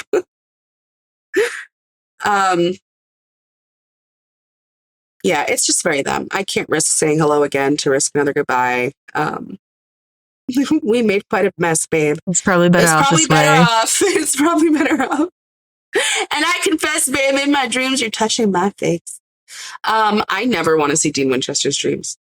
It's probably the sappiest, most disgusting, sickest romance novel. I bet Castiel comes alive like Fabio on the cover of a book, like with rippling muscles, and holds Dean in his arms. That's like, I bet that Dean is just dreaming in Harlequin romance novel art about Cass. I actually do believe that. And I don't want to see it because Dean is ridiculous. So that's why I picked I Almost Do. Sorry. Oh, next one's sad. Yeah, well, there's a lot of sad on this. Thanks, Jill and Balls. Sad, beautiful, tragic. So, it's sad. What do you want me to say? It's sad. It's fucking sad. In dreams, I meet you in warm conversation. We both wake in lonely beds in different cities, and time is taking its sweet time erasing you. And you've got your demons, and darling, they all look like me. Ooh, this is when she started putting a toe into Hufflepuff resentment and rage. Like in the beginning, in the early years, we've always said like Taylor does the very fluffy Hufflepuff. Very fluffy, yep. And then when you hit the point of like folklore, she's hit the ground running with them about like how they feel when they've been wronged. Mm-hmm. And this is one of them. Like, you got your demons and darling, they all look like me. Like, Cass would say that with his whole chest. Cass believes that with his whole chest. Like I don't think Cass thinks that Dean really does hate him or really does like want nothing to do with him. I do think that he's finally hit a point where he's like, you know what? Okay, you think it's all my fault? But it's not all my fault. So I'll say it is. You're gonna realize that eventually, and it's gonna haunt you. And you'll be really upset. You were so mean to me because I know you're gonna be really upset. You were so mean to me. Yeah, you're really gonna regret it. You see me on the ground picking up my sorry board. Put this in your mind. You're gonna be so upset. Yes, and it's kind of great for Hufflepuff for that to be a Gryffindor because you know you're right. Like, you know that they're gonna sit there and play it over and over again in their head. And you know they're not going to be able to sleep at night. And like, vindication. I don't know. Cass wins that one. Well, I mean, it says it in the sentence, like, distance, timing, breakdown, fighting, silence, the train runs off its tracks, kiss me, try to fix it, because you just try to listen, hang up, give up, for the life of us, we can't get back. I think that's very Hufflepuff too, to be like, anytime we run into these problems, it's like a new version of us. Whereas Dean, I think, is running on like the same version. That's so true. Oh, that's so true. So then, moving right along, nothing new. Not all of it. Just like no, Dean is not a young girl being replaced. But there are a lot of. I've had too much to drink tonight, and I know it's sad, but this is what I think about. I wake up in the middle of the night. It's like I can feel time moving. Will you still want me when I'm nothing new? So I think those are things that Dean certainly has struggled with, right? Like, how long will this be cute, what I'm doing? Like, how long are you going to put up with this? All this crying, when you can't blame it on me being like a young, stupid human. Like, and you roll your eyes with affection. Like, how long will it be until you're looking at me coldly? Because everyone leaves and everyone gets sick of me. So when are you going to get sick of me? So just specifically that part, which keeps repeating throughout the song. I can't speak to the verses because they're really about something totally different that Dean obviously has never been through. But you know, that part where it's just like, how did I go from growing up to breaking down? Like I wake up in the middle of the night and I just feel time moving.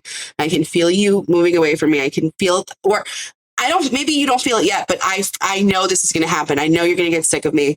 I'm not going to be some novel thing from when we first taught met. You about free will. Like, when are you going to go find some other humans? Yeah. And now I just show you movies and I drive around my car and you're going to realize, like, I don't do anything else. Like, this is me. This is what it's going to be forever. And who could want that forever? Archer vibes. So just that part reminded me of Dean. So I just kind of like had to honorary mention specifically the chorus. Because it kind of hit me like a brick. Rachel didn't put Stay, Stay, Stay on this list, which I thought was horrendously overlooked as Go ahead, being literally. Taylor said that this isn't about anybody. It was her like fantasy version of a good relationship. And I don't understand why Rachel wouldn't be like, oh, this is also Dean's. You can kind of ignore. I don't like the song, that's why I leave me alone. So go ahead. You can ignore the verses because his like idea of a fantasy relationship wouldn't be like a teenage girl's where it's like we get groceries together and we, I think he would like that. But actually. Well, I don't know. The chorus though, like stay, stay, stay. I've been loving you for quite some time. You think it's funny when I'm mad, mad, mad, but I think it's best if we both stay.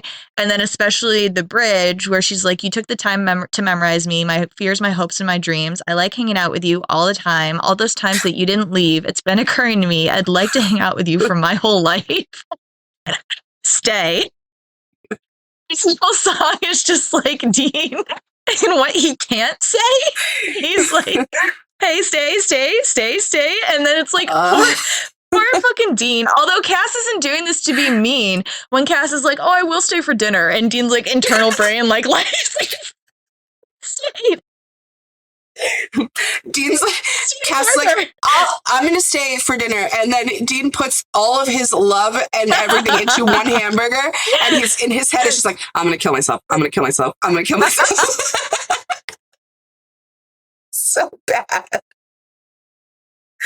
Oh my God. What a like, brain. imagine how his brain fucking lit up if he went to Cass's room and Cass was in there. He probably like after he laundered his sheets just so. Oh my God. He just like grunts and shuts the door, but it like lit up his whole fucking soul with glitter. Yep. Ridiculous human. Ridiculous human. All right. And then you think it's funny when I'm mad, but I think it's best if we stay. You think that it's funny when I'm mad is such a funny Gryffindor observation. It's true. So many people think it's funny when I'm mad. I don't think it's funny when I'm mad. I'm fucking mad. Oh, man. Did you put Better Man on here? I absolutely put Better Man on. Okay, well. Better Man's a Hufflepuff song. I deliberately didn't pick it because of that, because of the line, I miss you and I wish you were a better man. I don't think that he thinks that about you. So I couldn't put it. So I thought about this. I think Cass does think Dean is like the best person ever, but I think so I took like Better Man for Cass as being like, I wish you understood me better, because I do think that there's this realization from Cass that he will never fully understand Dean and Dean will never fully understand him just by them having the backgrounds that they do and the same species. The species that they are. Right. Yes.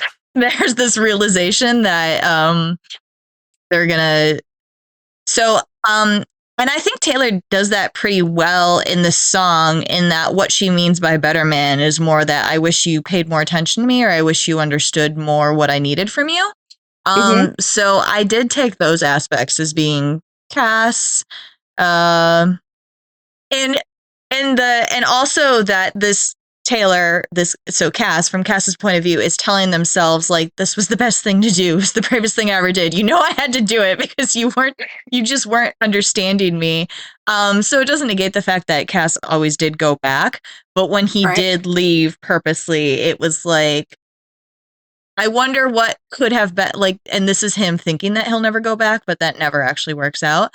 But, Right. or like, in season 10 when he's like, I'm never going to see Dean again. He's like, I wonder what would have happened if you had actually understood what I needed from you and you had like taken the time to know me as a human and la la la la la. Like we always, fucking even Misha, like wanted Hunter cast so bad and we just never got it. Yeah. Yeah, so that's how I took it. It's very like right in the height of the emotion of like, I need to leave you for my own good. And this is what he's thinking. Yeah. Like, what could have been? Because he's thinking at this moment that he won't ever see Dean again. I get you. Yeah. Anyway, that's it. Okay. Understood. Aye, Captain. That's it for Red. Yeah. The next 2 albums are heavily Slytherin, so. Heavy. So there's really not a lot. But I wish you would. It's like I'm gonna get repetitive because what was the last one that was just like this? It's exactly the same as what we just talked about. But also one on Fearless. Like, you think I'm gonna hate you now because you still don't know what I never said. Mm-hmm. Very Dean DeCass, like. But I wish you would come back. I wish I'd never hung up the phone. I wish you knew I'll never forget you. I wish you were right here, right now. It's all good. I wish you would, which is really rug sweeping. Yeah. Which is really Dean. Like, can we just forget the whole thing? Can you not just read my brain? Actually, I know you can read my brain. So why can't you act accordingly? Like, don't make me say things out loud. Yeah. I know you think I hate you because I basically said that you're like a useless piece of shit, but I didn't mean it. And I wish you could just know that I didn't mean it because I miss you too much to be mad anymore. I don't even remember what we were fighting about. Like the rage has left my soul. So could you just come back and acknowledge that and let's not talk about it at all? You always knew how to push my buttons. You gave me everything and nothing. This mad love makes you come running. Stand back where you stood. I wish you would.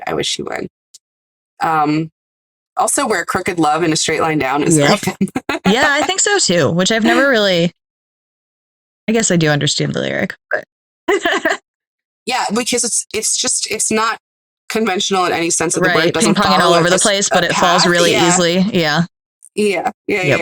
She's such a wordsmith. I love her. This was also one of our songs at our Eras tour show. It was. I love that it's a Destiel song because it's very, very Dean. Ugh, he pisses me off so bad. And then he gets ridiculous because Say Don't Go came out in October because it's a Vault song, and it was one of the ones that people were immediately putting on Dean and Cass edits, like immediately. Don't just tell me not to go, and I won't go. You have to. Right. If you just said it. If you just say it, I will literally stand here forever. Like both of them. I will literally stand here forever. I will not go anywhere. I'm standing on a tightrope alone. I hold my breath a little bit longer. Halfway out the door, but it won't close. Okay, Cass, I'm holding out hope that you're just going to say, don't go. And then why'd you have to leave me out? Why did you have to twist the knife specifically? Like, why'd you have to say the shit that you said? And then in the dark, when we're like having a beer in the kitchen, you'll like say things that mean things. And then the next day you're telling me something completely different. And it's so upsetting because literally all you have to do is ask and you have me forever. So why can't you just say it? It's crazy for me too that like Taylor wrote this about a Ravenclaw who genuinely like wasn't like because you kiss me and it stops time and I'm yours, but you're not mine, which like in her thing was like this Ravenclaw that just wasn't talking or showing any emotion. But for like Dean, it's him truly believing that Cass is too good for him. So he's like, I'm simping so hard for you, but you're too intangible. I can't have this. It's fun. That one really works for both of them. Yeah. It is a Gryffindor song, but you can see this very easily from Castiel's perspective. Like Dean's like, why do you always leave? And Cass like, why don't you ask me to stay? It's very simple. Why don't you say that you want me around? We both know you do, but why can't you say it? Right. And Dean's like, just read my mind and answer the question. Like, why can't you just answer your own question? But that was it for 1989. 1989 was very like, Ravenclaw, we both know the answer heavy. And neither one of us are doing it. So I guess we don't want to. So stupid. So stupid. Such stupid idiots. And then one of two Reputation songs we're going to talk about, because again, heavy Slytherin, is Don't Blame Me, which is the only Gryffindor song. Literally the tune that we could talk about. Only two on this available topics. Yeah. But I mean, it does fit Dean. Oh, yeah. When he goes insane mode. So, Jesus Christ, I'm just looking at the lyrics again. Because this is one of those where when I listen to this song, I don't focus on the lyrics so hard because it's such a fucking bop and I just go crazy. But I'm looking at it. I've been breaking hearts a long time, toying with them older guys, just playthings for me to use, playthings for me to use. Something happened for the first time in the darkest little paradise, shaken, pacing, I just need you. I would cross the line. I would waste my time. I would lose my mind. Yep. And then the whole chorus, don't blame me, love made me crazy. My name is whenever you decide. I'm just going to call you mine. I'm just going to call you mine. I'm insane, but I'm a baby. Echoes of your name inside my mind. Halo, hiding my obsession. I once was poison ivy, but now I'm your daisy. Well, it switches to Cass here for me in that verse. Okay. For me personally, because I think Cass does a very good job of hiding how fucking insane he is for Dean, but he's fucking crazy for Dean. Like, the things he would do for Dean, what he would smite, he actually is nuts. And so the Halo, the show like shows Halo. It. Yeah, they literally have that whole moment where they were like, "Here's like 50 million angels for your army for you to command." No, we can read it fine, but I don't think Dean can all the time. Literally, Hannah says you would give up all of heaven for just one man. He's like, yes, and leaves. But like the literal lyric is here. I would fall from grace just to touch your face. If you walk away, I'd beg you on my knees to stay. I think they're both really fucking insane for each other. They'll give up heaven, they'll give up hell, they'll live happily in purgatory. And it's just very much an unhinged song that describes how unhinged they are for one another. It's a lot. That one's a lot. Low-key hot was what I said in my notes, because it kind of is. They'll kill us all for each other, okay? We're just collateral damage. Fuck us. So that was the one I put down. Then Lauren put down King of My Heart. I did, which Rachel and I agree is not our favorite song, but I don't think that means we can exclude it just because, like Debut, just because it's not our favorite doesn't mean that it shouldn't be on here. If it does say something, and I told her, I was like, you remember how I said that like Dean is Cass's new religion? I feel that this song of all of Taylor's like exemplifies that the most. Obviously the chorus, like all at once you're the one I've been waiting for, the king of my heart, body and soul. I'll never let you go. And then the bridge, some of it, is this the end of all the endings? My broken bones are mending. With all those nights we're spending. All at once this is enough. It's just, I don't know, it's just very cast, like this is the end of all my endings. We're gonna rule the kingdom inside my room. Anything we can do. And like this, the way she starts it too, is like, I'm perfectly fine. I live on my own. I made up my mind. I'm better off being alone. This like Cass never was looking for this. He didn't even know what it was. He didn't know it was missing. That's true. Like, and Dean's his new religion. So there you have it. King of my heart. Gross. Yeah. Ew. I hate them.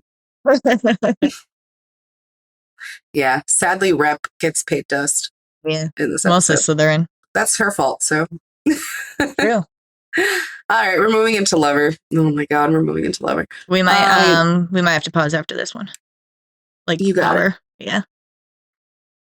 You got that, Hannah. So for Cruel Summer, this was a very obvious Dean song to me. It's very much like, we've talked a lot about Cruel Summer on its own, like why it is the essence of Gryffindor, because it is, and it's very much like a person kind of being driven insane by like the truth of what's going on in their head, and like they just want to scream to the person drunkenly, like, this is the insanity that I feel for you. So it grabbed me as a Dean song because I mean, let's just go through it. Fever dream high in the quiet of the night. You know that I caught it. Bad boy, shiny toy with the price. You know that I bought it. So killing me slow out the window. I'm always waiting for you to be waiting below, which he is. Devils roll the dice. Angels roll their eyes. What doesn't kill me. Quite in the literal sense for them. Oh my God, it's insane. It's cool. That's what I tell him. No rules in breakable heaven, but it's a cruel summer with you. And I think their whole relationship is a cruel summer, personally. And then it just doesn't stop. It doesn't fucking bridge stop. Is insane. It's insane. I'm drunk in the back of the car. Yeah. Cried like a baby coming home from the bar. Said I'm fine, but it wasn't true.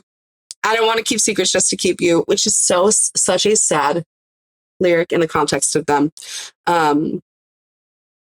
Yeah, ice cream for whatever it's worth. I love you. Ain't that the worst thing you ever heard? Which for them was, it was, because when Cass says he loves him, he dies. So, and he goes to smiles super hell. at him. So looks up grinning like a devil. And then, I'm left here fucked. Great. Like I knew we should have never said it out loud. But I don't want to keep secrets just to keep you. So this one really is sick.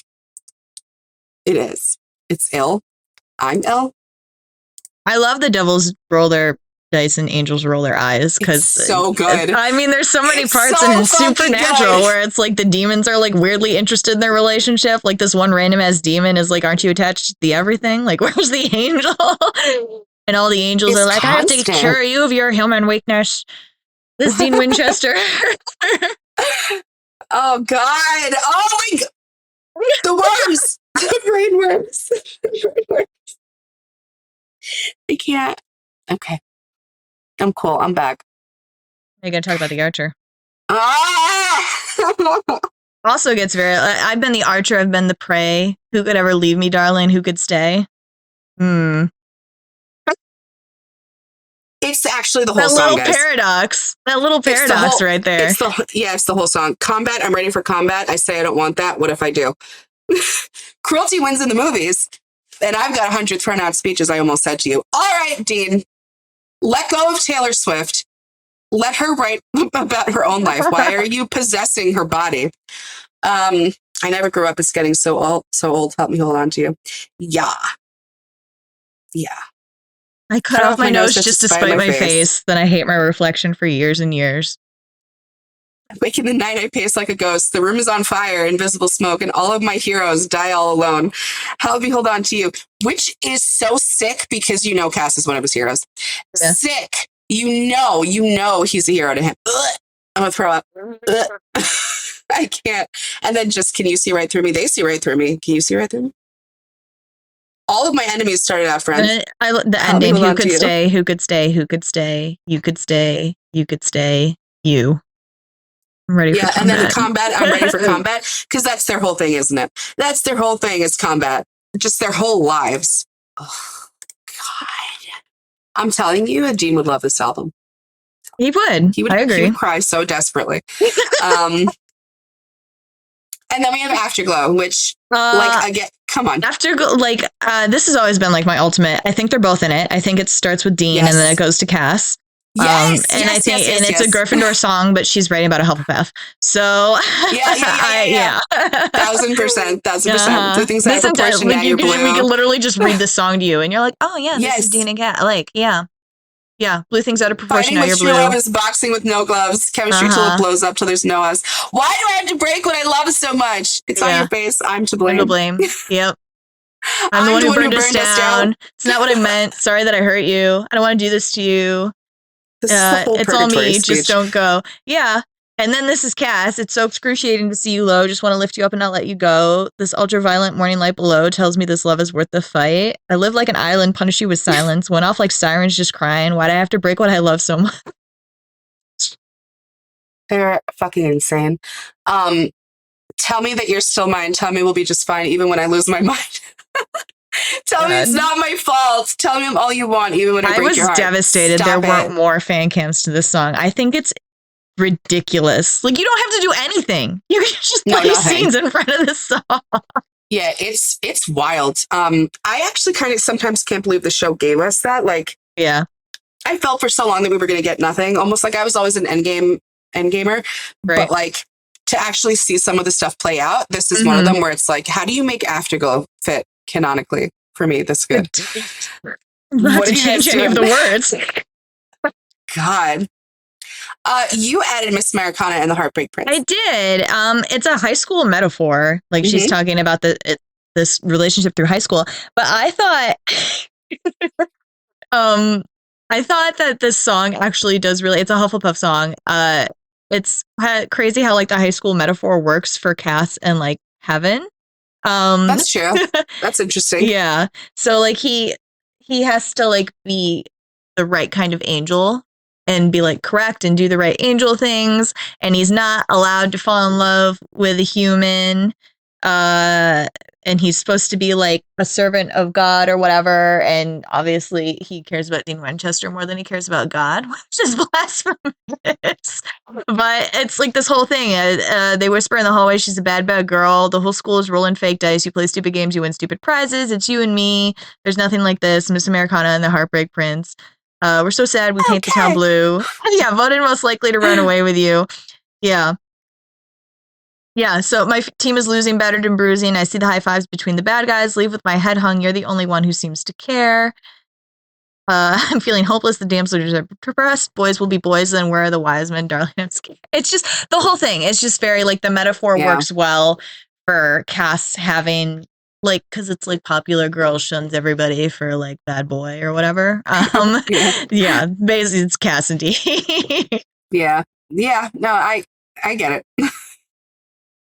Yeah. It's another thing where you can write them in anything, and you could literally also put them in a high school AU. So many great high school AUs. Yeah. So many good ones. Or college, yeah. And then we have our second honorary non-Hufflepuff song. Gryffindor. Yeah. Yeah, because Daylight it was impossible not to include this. Yeah, no, I agree. Daylight is a wild song. It is a Ravenclaw song. So there's so many lines that I've crossed Unforgiven. I'll tell you the truth, but never goodbye. I don't want to look at anything else now that I saw you. I don't want to think of anything else now that I thought of you. I've been sleeping so long in a 20-year dark night, which is more like a millennia for Cass. And I see Daylight. I only see Daylight because Dean is so Daylight for him. Yes. This works well for Cass because Ravenclaws can be very literal, and Cass literally does not understand emotions. So yeah, this is how literal it gets for him. Yeah. I wounded the good, I trusted the wicked, clearing the air, I breathed in the smoke. Maybe you ran with the wolves and refused to settle down. Maybe I've stormed out of every single room in this town. It's literally them. Throw out our cloaks and our daggers because it's morning now. That's wild. That's wild lyricism for Dean and Castiel. Holy shit. Yeah. I once believed love would be black and white, but it's golden. Yeah. Yeah. I want to be defined by the things that I love, not the things I hate, not the things I'm afraid of, not the things that haunt me in the middle of the night. I just think that you are what you love. Oh, beautiful. It is really, really literal. And it's funny how literally it fits them. That's wild. That's wild. Yeah, Lover's a Destiel album for sure. So's Folklore. We'll talk about that. We will. So for Folklore, Rachel started with Cardigan, and all she wrote is "There's something here." Is there so not? I can't wait for her to expand on that. No, I agree. But well, so Cardigan is a Hufflepuff song, as already previously discussed. Yeah, and it's one of those where you can't take it line by line and assess it that way, right? We can't put Cass in sequin smile and black lipstick, but black goo does take him to hell. So there is that. I think it is a vibe song. Especially, I mean, it's obviously a high school girl singing it or whatever. Yeah, something like that, right? But but so the vibe. So like just no, and I'm trying to find the part specifically where I'm like, well, I know you get me, but I don't want to force you to have to analyze it though, because it's my fault that it's here. Oh, no. I was trying to find the part. There's a specific part where I really fall into like, because as Rachel said, we have an illness. And it's really hard for me not to be like, haha, Dean and Cass, like whenever something remotely it's brushes that end, part of my correct? brain. Like leaving like a father. Yes, like it is. It starts at, well, actually, for me, it starts at because I knew you stepping on the last train marked me like a bloodstain. I knew you try to change the ending. Peter losing Wendy. Yeah, leaving like a father in like water, and then the whole is it the bridge? I knew you'd linger like a tattoo kiss. I knew you'd haunt all of my what ifs. Yeah, the smell of smoke would hang around this long because I knew everything when I was young. Yeah. Yeah, it's like I knew I'd curse you for the longest time. This part especially is just so cast to me, and I don't know that I can explain it. That I'd curse you for the longest time, chasing shadows in the grocery line. I think of the gas station. I don't know why. I think of. Oh, I was thinking of a little earlier than that, season 8 era when Naomi was trying to control him and Cass. Totally, and he's like, or trying to erase his memories even, and he still couldn't like.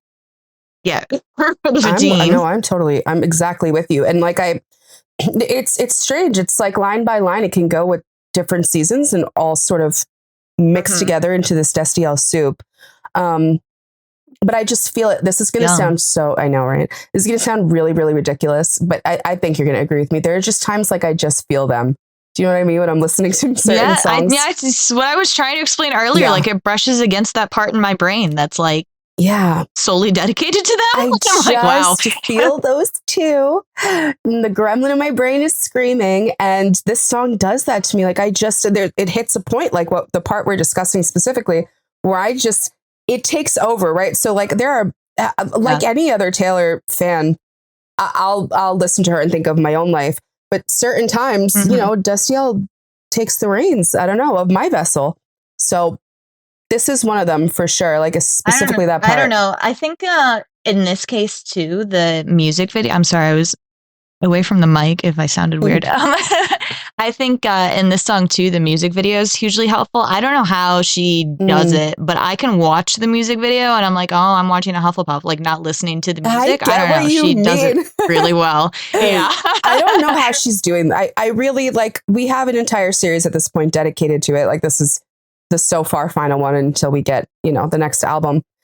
But it's like, it's very strange how she can put herself into different, and it's all her life, right? It's all somehow her, but she can just tap into how, I don't know, each house's brain works. And it's so interesting. I thank her for her gifts. Yeah. But yes, I think it's part of being the writer. Yeah. I mean, that's part of the reason we were able to do all this, right? Yeah. Because she writes the songs. If this was like somebody else. Yeah, that's true. Wouldn't be able to do specifically that as much. On folklore, because, she lied and said that she was writing from fictional perspective. Right. She's a liar. But this album, it's very heavily Gryffindor. So we got a lot of Dean coming up. But the Hufflepuff songs are so like, it's like Lauren was saying that somehow she captures the essence of a Hufflepuff in Cardigan. And it's super prevalent in every Hufflepuff song. Like she gets them. I will admit, full stop, like right now, she helped me get them through this album more. Because as we all know, if you're a longtime listener, I struggled with Hufflepuffs greatly. And, I started to understand them more through Castiel, but not every Hufflepuff is like Cass. So when I would start to listen to certain songs, like we're going to talk about My Tears Ricochet, I was like, oh, this is how they think. Thank you, Taylor Swift, for explaining my science to me. My own science, she explains to me. She's just a genius that way. I'm telling you, Rach, we have to, we got to make our own test. No, we really do. We really do. People would love it. You just came to me the other day with the odds thing. I was like, that's something that could go in a test. Well, yeah, let's not mention it here. Let's save it. Yeah.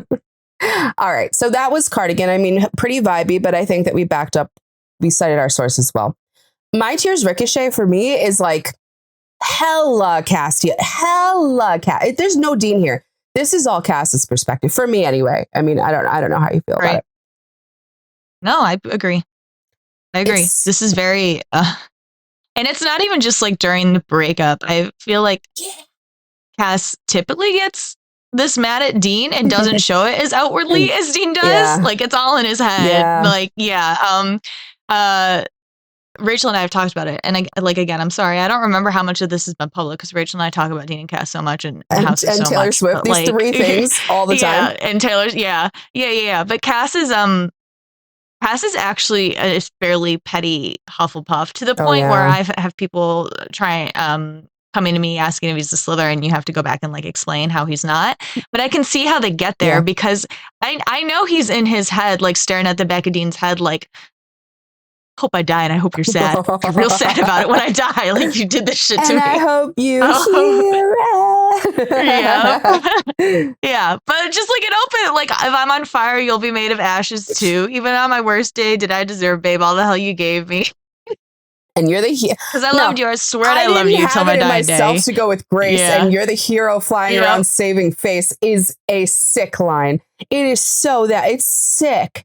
And if I'm dead to you, why are you at the wake? Okay, Taylor, watching season 15, Destiel, literally pulling quotes from the episode. You said I'm dead to you, Dean, and you meant it. And now you have to eat shit. And just look at how my tears ricochet, bitch. Like that's the whole vibe. Because my tears ricochet is a very like, it's a very like, the person is deeply wounded, right? Like they're very, very sad. But the whole tone, this never. Before I even applied it to Cass, which I pretty much did immediately. But before I really did, before it really hit me, this struck me as this is a person. This is like vengeance era shit. Like this is you hurt me bad, but like I'm going to haunt you forever. I'm so deeply ingrained in you that you will never not miss me. Doesn't that hurt? Doesn't that suck? Like it flips the pain back on the person who caused the pain. And it's so great. I think we talked about this previously.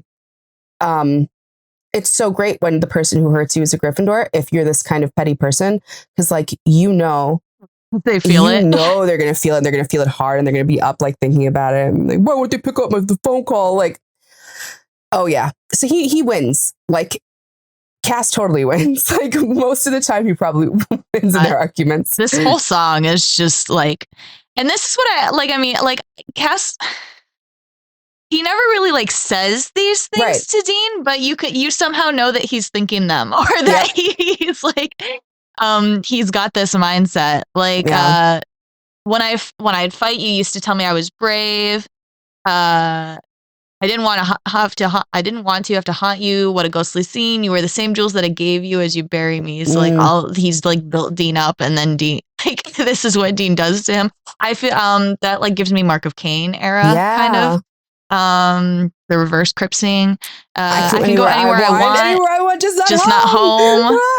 You can aim for my heart, go for blood, but you'll still miss me in your bones. Got him. I'll still talk to you when I'm screaming at the sky, and when you can't sleep at night, you hear my still lullaby. Yeah.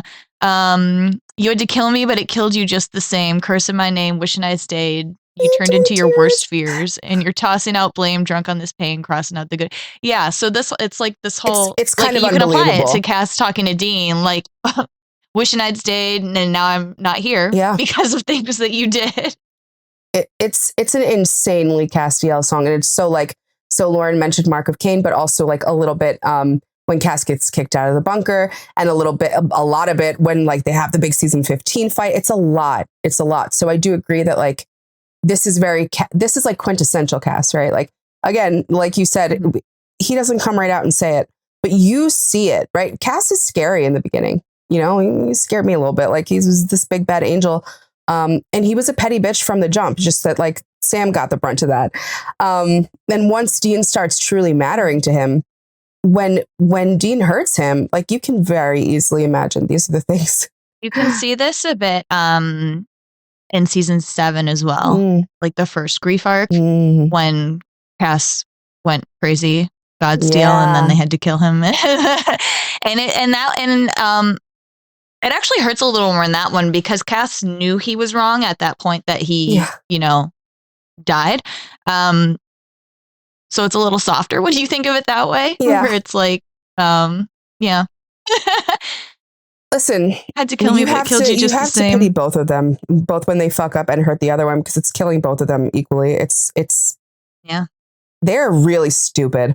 In this next song we're covering, this is about Dean being stupid. So the same way that My Tears Ricochet is really quintessential Castiel, This Is Me Trying is straight up Dean's apology in Purgatory. Like, Oh my it's God. the It's just entire Dean thing. talking. Well, It's not just even just, Dean it's just talking. Dean. Always. Yeah. It's just Dean talking at No, any I point in his agree life. with you. It's like consistently Dean, but I mean, I always think of the apology in Purgatory when I'm listening to it, like specifically on his knees and like begging. Because when does Dean admit that he was like wrong, that he doesn't know why he gets so angry, he doesn't understand why he says the shit he does, like, I just wanted you to stay and I fucked up, and like, it has to matter that I'm trying, and you know, like, as a Gryffindor with my own anger problems, especially she uses these car metaphors too, like, yeah, but I can like sort of speak to it and understand him, and I give Dean a lot of grace because I get him, and I feel like a lot of people do, but I feel like a lot of people don't. There's a lot of like Dean discourse that pisses me off. TikTok doesn't get him at all. They really don't, Lauren. I was just saying that today. No, the Twitter really kids were like, make me wow, mad. Are we the only ones who understand? Yeah. And it's like, back in early Twitter days, I remember it was this group of people that were like big Castiel stands that would be like, I hope Cass like dates Anais and just never. And it's like, this is fanfic bullshit. Okay. Dean is for him. Or Mick. Like, yeah, shut the fuck up. Like, I can't. And I don't know. I kind of like want to blast this song outside their windows with the stereo 1980s style and be like, this is Dean's heart. Like, this is Dean's brain. Maybe you'll understand him a little better if you look at it from this perspective. Because he's had a hard time adjusting his entire life because his life is a nightmare. And he had a promising start, but the entire thing, like, I had the shiniest wheels, now they're rusting. Like, his whole life is rust. I didn't know if you'd care if I came back, right? Like, even though he's the one who told Cass, get the fuck out of here, basically. He genuinely, I need people to understand this. He genuinely doesn't know how much Cass loves him. He really doesn't, because he doesn't believe it. He doesn't believe he's worthy of it. Refuses to understand it. But he still somehow regrets the behavior and knows that he's wrong. He holds like two ridiculous things in his head at the same time. And like, we talk about the paradox a lot. Dean is like the ultimate paradox. He knows Cass loves him because Cass dies for him. Cass pulls him out of hell. He does anything for him. He lives for him and dies for him and breeds Dean. But at the same time, he'll straight up be like, Cass doesn't even like want to sit and watch a movie with me. So he fucking hates me and thinks he should have left me in hell, and he regrets everything that he ever did for me. Like, I promise you, those two things happen in Dean's brain at the exact same time for 12 years. And they just do. You just have to accept it. And I just feel like if people looked at This Is Me Trying, they'd understand it a little more. I get it. I don't know. If I can understand Hufflepuffs more through Taylor Swift, I think you can understand Dean Winchester more through Taylor Swift. I believe in you. I think you all can do this. They told me all of my cages were mental, so I got wasted like all my potential. And my words shoot to kill when I'm mad. I have a lot of regrets about that. Dean Winchester ghost wrote this. I was so ahead of the curve became a sphere, fell behind all my classmates, and I ended up here pouring out my heart to a stranger, but I didn't pour the whiskey. Dean, put the pen down, put the diary away. I didn't need you to say any of this. I already knew all this, baby. And you know what? Cass knows it. Cass knows it, but he doesn't think Cass knows it. He thinks he's slick. That's what I really like about Dean. Dean really doesn't think he's easy to read. He doesn't. He thinks he has like the great poker face, and sometimes he does, but like, Sam and Cass clock his ass all the time. All the time. So I'm a big fan of the Purgatory scene because it's like a really raw, honest moment. I think every Destiel fan is a big fan of that moment. And in this song too, it's hard to be at a party when I feel like an open wound. It's hard to be anywhere these days when all I want is you. You're a flashback in a film reel on the one screen in my town. Again, not literal, but metaphorically. It's hard for him to be anywhere at all. It's hard for him to put up any fight and do anything at all in the moments where Cass is gone, literally died, or when he pushed him away. It's even worse that way, right? It's not like Dean can blame an act of God or a big bad of the season. He did it. He's the monster here. And he has to grapple with that. And so the whole song is very like his mindset, where it's like, I know I did it. I know I did it, but I want you to know that it's murdering me. It's killing me. And Cass's My Tears Ricochet is like, yeah, I know. I meant it to. So just love that for them. Yeah, Folklore's got the song speaks for itself to me. Folklore's got some fucking crazy Destiel songs, dude. Yeah. We're doing Mad Woman next. Okay. I was excited to talk to you about Mirrorball. We'll get to it. Even though you didn't put it on there. But I really liked the talk we had about it. We have to grace the people with it. So Mad Woman, I was like, I have to mention Mad Woman, right? Like I have to mention the very Dean song. So like, I know that Dean's not a Mad Woman. I get it. We're not being literal. But like the Mad eldest daughter. It's like, to me, again, I get like flashes of scenes in my mind. And when I listen to sometimes when I'm not angry about my own life and people I want to murder, I'll think about Dean. And I this is like the audio playing in his head like a Charlie gong when Cass and him are in that room in season 15. And he's just like, you fucking suck. I don't care what happens to you. Like, it's this, right? Like, what did you think I'd say to that? Does a scorpion sting when fighting back? They strike to kill, and you know I will. Like, it's just, every time you call me crazy, I get more crazy. How about that? When you say I seem angry, I get more angry. It's like, and she literally has the line about poking the bear till the claws come out. Like, I feel like he's at that point where his mom's dead. Jack said all these things have happened in season 15. He's looking for someone to blame. And Cass is poking the bear with constant positivity, with constant like, no, we got this. Like, it's all us. I'm here for you. Your brother's here for you. We love you. We're going to get through. Also, if you think logically for 1 second, Dean, it's really not all my fault. Like, I understand, but Dean's in blame mode. And he sort of just has to explode somewhere. And then he'll get over it. But Dean's mistake is he explodes on the wrong people. And I mean, he has to make up for that, like we all do. But this is like, I just want people to understand, like, listen to this. If you ever want to get into a Gryffindor brain, like, you listen to this, like, this will play in our heads, you know, this type of shit. Like, when it's about to go off, like, you need to take cover or like not take, just please be warned.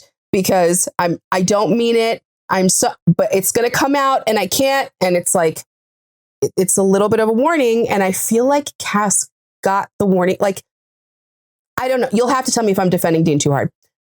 I feel like Dean's whole body language in that scene was a warning.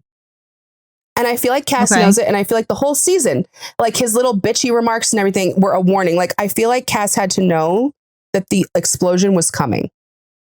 And I'm not defending it, right? Because like, I'm not on Dean's side in that. But I just feel like if you know Dean and you know people like this, you know Gryffindor, like, you have to know, like, there have been times where me and Lauren are around people and someone says something that pisses me off and she'll tell me later, like, yeah, I saw your face. Like, I saw how hard you were like trying not to. And and I don't, like, I'll try very hard not to. But no one has in our social circles, no one has ever angered me to the point that Dean is angry. If they had in life in other places, I have exploded like that and been horrible and then had to have a like, this is me trying moment, right? This is it. I almost wish like this song came before This Is Me Trying because I just spent the whole time like mollycoddling Dean. For your Gryffindor needs. And now I'm like, but also this is like just what happens sometimes. And I don't know. I don't want to defend it too hard because it's not defendable. Like, it's not defensible. This is shitty. In the context of the song, it's about a woman who's been wronged and it's about misogyny and it's about like all this shit that's really like you're on the writer's side. When we're just talking about like an angry Gryffindor who told their best friend in the world to fuck off, like really he didn't deserve it. I can't sit here and be like, well, I get him, but like I do. So I don't really know what to say. Sorry. Oh, I don't know how to fight you. You're being very self-aware about it. So I don't feel like there's a reason I to. can do that sometimes. I don't know. This is another Dean song like where I can take it outside the context of like specific moments a bit. Like you'll poke that bear till her claws come out and you find something to wrap your noose around, which is very much like you provoke me until you can hang me with like my reaction to you, which is just like Dean continuously. Yeah. Like, and people know, demons know, angels know, they know how to push him. Like Sam does know how to do it, but Sam doesn't often push that hard. He loves Dean. He's not trying to actually do that. And Cass never really does. Like really, No, I think he does at the beginning. I mean, yeah, but kind of, don't you feel like everything is so high stakes at that time anyway? That it's all like 100 all the time. Yeah. I mean, this is like making me think you can go back. Tears Ricochet. Would you wear the same jewels as you bury me? Yeah. Where like Dean convinces him that free will exists, and then is like, okay, I'm gonna go give myself up to Michael now, and Cass has to like beat his ass in an alleyway. Like, excuse me. No, but like Cass actually has. I did this for you. For real. So we know that's in him, guys. Go back to like those seasons. So don't be surprised. But he literally has a moment. I think it's the final season. It is where he says to Jack, like, angry bear in the morning, like, don't poke the bear. He literally knows, like, even in a jokey fun, that was a jokey funny thing, but he knows like how to not push Dean. And I think that in that season and in that fight, and it surrounds so much with Mary and all of his mommy issues, I think Cass knows he's pushing, but like he knows he deserves better than that treatment, so he keeps poking at it because it's like, I don't deserve your ire. Like, I just straight up don't. Knock it off. Like, come back to reality. Right. And Dean can't. Like, he cannot. It's mental illness in it. It's mental illness, love. It's like he just can't. You know, Lauren. I'm like, it's on the tip of my tongue every time to be like, so cut him a break. I'm not saying that. I'm being very healthy. In specific instances, no, but I don't think Cass deserved all that. But he didn't. You know. He didn't. No, I'm not going to say it. Cass didn't deserve. Mental illness. You want to talk about Mirabelle now? Yeah, let's talk about Mirabelle. We had a very like interesting talk about a couple of the songs, and I really liked when we talked about Mirabelle because I didn't put it there so I'll just explain why I didn't, and Lauren will explain why she did, because it's all very good. Mirabelle to me are the things that a Gryffindor would never say out loud, right? So, and like I even told Lauren, it's like the reason this even got written is because it's not by a Gryffindor, it's by like a crazy Slytherin who was bored and put on like the Gryffindor mask thing that she does and was like, I'm gonna be on my fucking expose this. I'm gonna expose the shit out of you people. This is something like this song. I try not to even listen to it. It knocks me on my ass so hard. It's like someone holding literally a reflection up to you and being like, look, bitch, you like that? And like, just, you know, when Dean sees mirrors, he smashes them. So it's like, no, you don't want to look this deep at it. But I think we all know that these things exist inside of us. And so it's an extremely Dean Winchester song. Don't get me wrong. But when we were talking about it in relation to Destiel, I was like, well, I just don't think that Dean would ever say this stuff out loud to Cass. And then Lauren hit me with something good. Oh, I mean, we've already talked about this. Like, Cass knows what's going on inside Dean's head. But we're talking out of order, right? Like, this was one of the first things you and I talked about. So I know it's repetitive for them. No, I know. And then we applied it to songs after because we were like, oh my God, we had such a breakthrough. No, but this is like the biggest one where that happens with, especially because I know we talked about the other songs, like the weird relationship of like Cass knowing what's going on in Dean's head and Dean knowing that Cass knows what's going on in his head and them still like acting like neither one of them knows or whatever. I feel like we just said Dean thinks he has a pretty good poker face. I feel like Dean thinks he's hiding this part of himself pretty well. I know, right? Isn't that crazy? Yes, it is crazy. I feel like he feels like he's not outwardly like this even in his brain. So this isn't something that like Cass can read in him. And I feel like Cass knows this and like acts accordingly unbeknownst to Dean. Yeah. So it's like this whole dynamic. I guess that's how I see it. I loved that. I love when she said that to me. I loved that. Because I just couldn't make it fit because I was so stuck on the fact that like I would never, ever tell anyone that this is like how I've felt or feel. Like never. And so I was like, Dean's not going to say it, but it's exactly that. Like Cass knows it anyway. And so I guess for like the bridge is what fucks everybody up, right? Because it's Taylor. So the bridge is always, but this bridge is like murder. And it's very, very, very Dean. So like just apply it to like the heaven and hell fight and apply it to just everything he's ever been through, right? They call up the circus, bring the disco down. They send home the horses and the rodeo clowns. I'm still on that tightrope. I'm still trying everything to get you laughing at me. Is so Dean with Sam, is so Dean with trying to like fix everything and keep this face on. And like, I got to be strong for Sammy. I got to be strong for Cass. I got to be strong for everybody. And like, he's so connected to his humor, as so many Gryffindors are. Like, everything is like, I have to make Dad and Sam stop fighting. Yeah. And like, look at me. I make you laugh. That's my value. Like, you think I'm funny. That's why you like me. And I'm still a believer, but I don't know why. Yeah. He never gives up or gives in and he has every reason to. Never been a natural. All I do is try.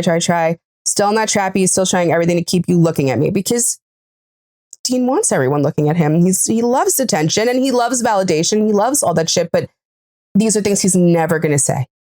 Never going to say. And the whole like point of the song is like, no, these are his tricks, right? Yes. Like, he can't reveal his tricks. Yeah. And that's also like, that's like the whole point of the song, right? Like, this is like the Gryffindor's bag of tricks, right? Like, you don't know that I'm constantly putting on a show. Every word I say to you is like dripping with what I think is entertaining to you. And like, that's my value. And that's what I do. But then like, I'm reflecting things back to you. So you see all this beauty and great things in yourself, and don't look at the mess over here. Don't look at the mess. Don't look over here.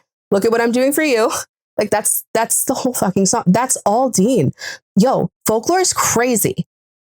Folklore goes crazy on that Destiel shit. This is insane shit. I don't know that we've ever talked about it so in depth like this, you and me. I think we've probably Destiel? just been like, no, like in Folklore specifically about them. Oh, no, it is Folklore sure. specifically. Been like, no, I swear we've said to each other that she watched Supernatural during the pandemic. But I've never sat here like with you or any other person and gone through every single one on Folklore that fit and been like in order. It's like, it's truly, this is insane shit. This is insane. And it's not stopping. Doesn't stop with Mirrorball, because Lauren also added illicit affairs, and she's going to tell you why. I did add illicit affairs. I like how you're teeing me up. I don't want to be mistaken as like that freaking weird question that was just asked at that one convention where like, would Cass be happy if Sam was gone? So like, he didn't have to compete for Dean's affection. Yeah, you didn't hear about that? No. Maybe it was Nashville and we still haven't talked about it. Oh no, girl. I think it was Nashville. It was crazy. It was a wild question. No, it wasn't Nashville. What happened? Sorry, everyone. You have to tell me what happened. It wasn't Nashville. It must have been Charlotte. Where was the last con that Jared was? It was a Misha and Jensen panel.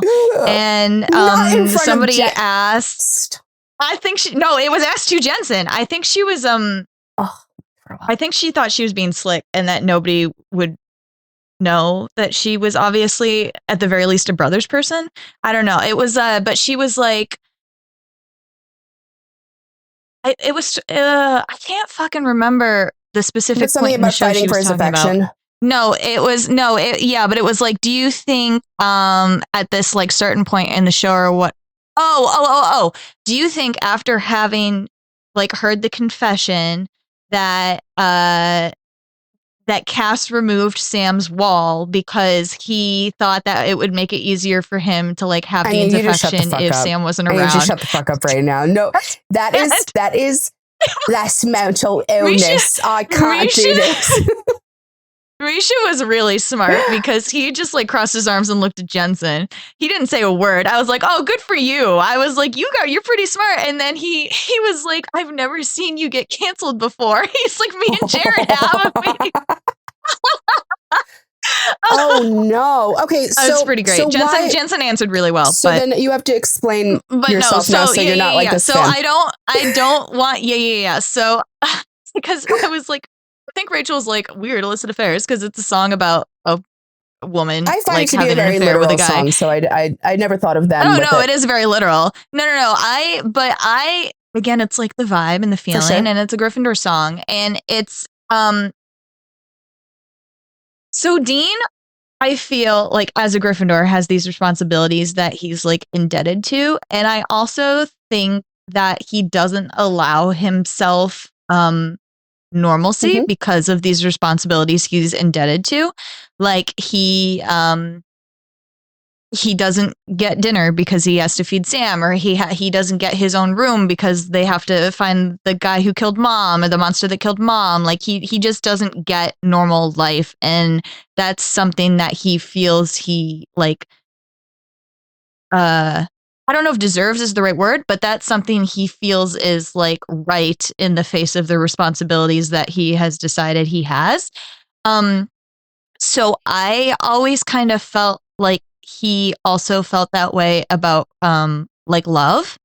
Like you see it with Cassie and Lisa, and then I think you really see it with like Cass, because Cass is there and he is technically another hunter, which whenever they bring up like, could we have somebody, it has to be somebody who's in the life. Cass is in the life, and Dean still doesn't let himself have him. And I like, this could be me just totally headcanoning, but I always get the feeling that it's because of still responsibilities. So like, I can't let myself be happy with Cass because something's going on with Sam or something's going on with monsters or whatever. So I always feel like the moments where he lets himself feel that feeling for Cass or have moments with Cass is I think he feels kind of guilty about enjoying himself and like not fighting monsters or not helping Sam or helping or whatever, you know? So it's like they're like stolen moments for him, or like he's like cheating on his responsibilities. Like he's not doing what he's supposed to be doing in order to do something that makes him feel very good. Anthony Bridgership. Yes. Yeah, it's a common thread, but it's very heavy and Dean. That's why I put this song. You're not quite headcanoning though. I mean, like it's like you said, when you look at Lisa, you look at Cass, like just look at what happened there. He has every reason to believe that like if he lets himself have something like that, it's all going to go to shit. He has historically true, biblically accurate Dean Winchester lore. Like he knows. So, and it's also the Anthony Bridgerton of it all. Like I'm not, right. I can't do that. I can't have that. And then there's the like, am I into dudes of it too? So like he has a lot going on in his head. Like he's immediate, like, so once he gets past one wall, he's got another fucking wall that he's like, is he even a dude? Like, what is it? Like, what am I doing? Like, I just think about it for a second. So everyone I love dies in a painful death. I can't have love. I'm also like not lovable, right? Like I hate myself. Everyone hates me. I need to look out for Sammy first. Sammy comes first. Cass wouldn't want me anyway. Oh shit, I want Cass. Oh shit, I like dudes. Oh shit, I like dudes. Do I like angels? Angels suck ass. Angels are dicks. Like just the fucking process that he has to go through. Like, yeah, it's very much behind a wall, all of it, of like not allowed. That I'm so sorry for him. Like there's so much. I can't. Yeah. He's got so much like, going on. Like, this song is very literal, like Rachel said. So like pretty much up until the very end where it's like, look at this godforsaken mess that you made me. You showed me colors that I can't see with anyone else. Yeah. Look at this idiotic fool that you made me. You taught me a secret language that I can't speak with anyone else. So like it's harder and harder for him to go back to like not being with Cass after he's like experienced that or whatever. So you know damn well for you I would ruin myself a million little times. Like I might give up my responsibilities. He does in some cases. Like when he goes through grief arcs, he really is spirals, losing it. And not, That's so true. I love that read. It's a great take. I'm glad you put it on here. Thanks. Thank you. Enjoyed that. And I think to all of that. Hope you enjoyed that convention gossip as well, everybody. I did. I think like when you see, when you take all of that about Dean into consideration, like that's really what goes on in his head at all times. The ultimate outcome of that is like, so who could stay, right? Who could ever leave me down, but who could stay, right? And then we're going to go like right into Willow, which is funny because that's very much like Cass answering that, right? It's like, I'm literally going to follow you to hell. I'm not, there's no, you are my anchor. I'm the water when your ship rolled in that night, right? Like I'm rough on the surface, but you stabbed me with a knife. I just rewrote the lyrics to make it fit Dean and Cass. It's very much like, the more that you say, the less I know. Wherever you stray, I follow. I'm begging for you to take my hand, work my plans. That's my man. Yeah, Cass is like, I don't understand you or where you're taking me, but I will go there because I trust you. Literally, the line that keeps getting repeated is life was a willow and it bent right to your wind. That's exactly what happened to Castiel. That's exactly what happened to him. Like Dean blew in and you have to be Dean to make that kind of mark, right? Like you have to be that specific. Yeah, we've talked about that for sure. It had to be Dean. Had to be. It wasn't going to be anybody else. Oh, I mean, I can't remember if I've talked about it on fucking tweets, like books and books and books of it, because it's for sure there's multiple universes in this show canonically, and this is canonically the only one where Dean had Cass. Yeah. And Cass had Dean, and it had to be this Dean and this Cass. Yeah. No, you're right. And just like the whole second verse, head on the pillow, I can feel you sneaking in, as if you were a mythical thing. Like he's so foreign to Cass. Has watched humans for how many years, but still Dean is like this mythical thing, a trophy or a champion ring. And he is the one prize that Cass would cheat to win. Cass is not a cheater. Cass is not a liar. Cass doesn't break rank, but he does it all for Dean. And then the more that you say, the less I know, right? It's just like he doesn't care. I don't care that I don't understand the words coming out of your mouth. I know your soul, like, and I'm going to bend to your soul. Yeah. That's what the whole song, like, that's what it is. Ugh. Disgusting. Now this is an open shut case. Yes, I should have known from the look on your face. Every bait and switch was a work of art. Come on. Do I have to explain? Do I have to? I don't. You get it. Like this is an easy one, but it's like really powerful. Like, so Evermore, me and Lauren, that's not our favorite album, but all the ones that are Destiel-ish are like my favorite songs on the album. So I really like Willow. Very Cass. And then, oh my God, Champagne Problems. I'll never forget this dropping. And then Twitter. Another extremely literal song. I'll never forget Twitter opening this up, like Dean Cass Twitter, and being like, fuck your flannel, your Midas touch on the Chevy door. Oh, yeah. So yeah, it's literal and it's not, because it is a song about like a person denying a proposal. So, there's that. But there's so much that's so Dean. And I think there's some Cass too. Yeah, I think this one can go back and forth. But so some of it's very vibey, but again, like I think of them every time I hear it. And I can do the thing where you flip perspectives back and forth, like certain lines, certain verses fit both of them. I'm just reading it in disbelief. Sorry. It's just ridiculous. Your mom's ring in your pocket, my picture in your wallet, your heart was glass, I dropped at Champagne Problems. Like that's just back and forth shit. They do that to each other. My God. You had a speech, you're speechless. Love slipped beyond your reaches, and I couldn't give a reason. Champagne Problem. But really, really, it's the bridge. Your Midas touch on the Chevy door, November flush, and your flannel cure. The storm was once a madhouse. I made a joke, well, it's made for me. How evergreen our group of friends. Don't think we'll say that word again, and soon they'll have the nerve to deck the halls that we once walked through. That's so like in the wake of all the like devastation, right? Like it's kind of like looking back and going, all these moments that I think I'll speak from Cass's perspective, just specifically here. Like all those moments that he probably, and again, I'm going to apologize. I might be headcanoning too much. It's like what Lauren said before, but I just feel like there's enough for me to be right. I feel like he catalogs moments and things that he sees in Dean that he thinks are special. And so like a touch on a door, like his hand on a wheel, like I can see Cass going through the words of the song in his mind, like flipping back through these moments with Dean that are everything to him, that Dean is like this perfect, beautiful specimen he's so in love with. And then it's like, it's all fucked. And somehow the world keeps spinning. The world can't keep spinning. Like I don't have Dean. So my world is over. That's something I think about when I listen to this song. Right.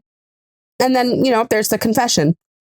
One for the money, two for the show. I never was ready, so I watch you go. Sometimes you just don't know the answer till someone's on their knees and asks you. And that's not me saying that Dean denied the love confession, but he's fucking stunned and deeply traumatized in that moment by Cass being fucking murdered. But and I think that given time, he would have been ready. But in that moment, that's the scene I think about when I think of them. Like it was just like all of this came into this big moment, and he just couldn't answer. And then it leads into she would have made such a lovely bride. What a shame she's fucked in the head. And can't you just imagine like Dean thinking that about himself? Like, I'd look so good in a suit. I would have been such a great house husband, and I would have been so amazing. It's a shame that I'm so fucked up, and everyone knows it, and I know it most of all. That I fucked up, and I would always fuck this up. And I think these are again like again. I might be headcanoning too much, but I just feel like I know my close personal friends, Dean and Cass, and Taylor. These are the things that I think of because of Taylor Swift. It's her fault. Don't blame me. So I had to put it on here. I mean, if I didn't, I know you were gonna. I probably would have. I don't know if I would have gone in depth as you. You've got like you have like a whole fanfic you just wrote. I play a movie in my brain. Yeah, you did. And I think about them very, very deeply. And this is one of the songs that make me think about them like really deeply, where I'm like, God, imagine Cass like playing back to Dean's hand on the steering wheel and like, it's all over now. No, imagine how Dean's like, I'm so fucked up in the brain. Like, that's so funny. I think I'm like you with like illicit affairs. Like I have like a whole original movie for Champagne Problems. Like, so we should write it. We should write these. Both ones should get their own fic from both of us. Mine wouldn't be as good, but it would be entertaining. I can promise you, it'd be entertaining. So yeah, sad. That's just where I went with it all. We're more sad. Yeah. Well, it's not happy. So tolerate it. There's specific parts. Talk about one specific part. There's specific part. Yeah. I mean, so tolerate it on in its literal sense. It's like, I don't know, a betrayed woman who I just think of it as a female because of female singing. It doesn't have to be. A betrayed person who is, like I molded my entire life around you and you don't care. Like I have given literally everything of myself and and I rebelled for this. Yep. And like you literally just tolerate it. Now that's not me saying that Cass thinks that, and that's not me saying that I think that's what Dean does. But I think that in moments where you're getting shit flung at you, like in the divorce Destiel era, it's very easy to think like this. And I wouldn't have blamed Cass for thinking like this. Like, are you kidding? I laid your whole life with the fancy shit and you're just tolerating it. And now you're throwing your shit back at me. And like, tell me I got it wrong. Like, tell me I'm wrong. Tell me that it's all in my head. Tell me like tell me I'm not dead to you because I know I should be celebrated and you're just tolerating, you're just taking it. And like, I greet you with the battle heroes welcome. And like, I sit and listen and I think you're so wise. And like, in some ways, Cass is like this ancient being, but still, this is what I feel that he gets reduced to in his own brain sometimes, right? Like, which is just crazy what romantic love can do to your brain. But he's not absolved of that just because he's an angel. I think this is what these are like the very human feelings I think he goes through. But like specifically, I take the lines, I made you my temple, my mural, my sky. I made you my temple. Yeah, now I'm begging for footnotes of the story of your life, drawing hearts in the byline, always taking up too much space or time, which Dean essentially says to his face. You assume I'm fine, but what would you do if I left? What would you do if I break free and leave us in ruins? Took this dagger in me and removed it. Oh my God, there literally was a dagger in him in the barn. That literally happened. Gain the weight of you, then lose it. Believe me, I could do it. We talked about this on our folklore episode, like how Hufflepuff that is. It's really, really Castiel. Like, I think his life would be emptier for it, but I think we see he can walk away from Dean. He can, and he'll be sad forever and he'll hate it forever. But like, he can walk away. I'm going to go on the record and say, I don't think Dean can walk away from Cass. I just don't. Like, I think he'll slam a door, but I don't think that he could gain the weight of Cass and lose it. I don't believe you. You can't do it. But I believe Cass could. It's just that kind of, it's just a Hufflepuff thing. Yeah, I mean, that was the whole argument too, right? Why Dean had to die, because he wouldn't have survived without Sam. I think that's just a facet of Dean's character. He literally could not get away from somebody he's given that much to. Yeah, you're welcome. No. No, I totally agree with that. And I mean, I think we've seen, I don't know, maybe it's because Cass is an angel, maybe it's because he's a billion years old. It doesn't hold the same wait for him, which is so funny because you Right. think it would, because like Dean's lifetime is like a nanosecond for Yeah. Cass or whatever, but like it doesn't hold, like he doesn't, because Dean has never told him, he doesn't understand that the leaving without saying goodbye or the leaving and not coming back as he does to go do the things he needs to do, like hurts Dean. Right. Because like it just doesn't make sense to him. He's like, I'm just going off to do what I need to do. Yeah. And if that happens to be like, you're not really that great for me right now, so I need to get out of here. Yes. Then he does that, and you see him do it. Like he leaves the bunker. He's like, all right, I'm not going to stand here with you like disgusted at me, wishing I was dead instead of your Right. mom. Like I'm getting out of here. And I don't appreciate it when you call me on the phone. I'm just out here doing my own thing. It's a great like side by side of a Hufflepuff and a Gryffindor, because we always talk about the Gryffindor paradox. I'm not saying that Hufflepuffs have a paradox, but they have this duality where they are a person who will follow you to depths of hell if they love you, and will sit by the door and praise you. And like, I watch Superman fly away. You're everything. You're everything. Fuck with me though. I can leave. I'm not saying like the feelings are gone. I'll always love you. Yada yada. I will not put up with it. That's crazy. Good for them. Good for you, homie. I wish I had that in me. I mean, like, the way that my people react is we crash out. This is not a crash out. This is very mature. Very mature. I love it. I do. I love this song. I love thinking about Cass, and I listen to this song. So, yeah. All right. Favorite song on Evermore? Right where you left my ass. It feels Dean and Cass, but I don't know how to make it that way. Yeah, I don't. Because again, it's a story. But yeah, no, go ahead.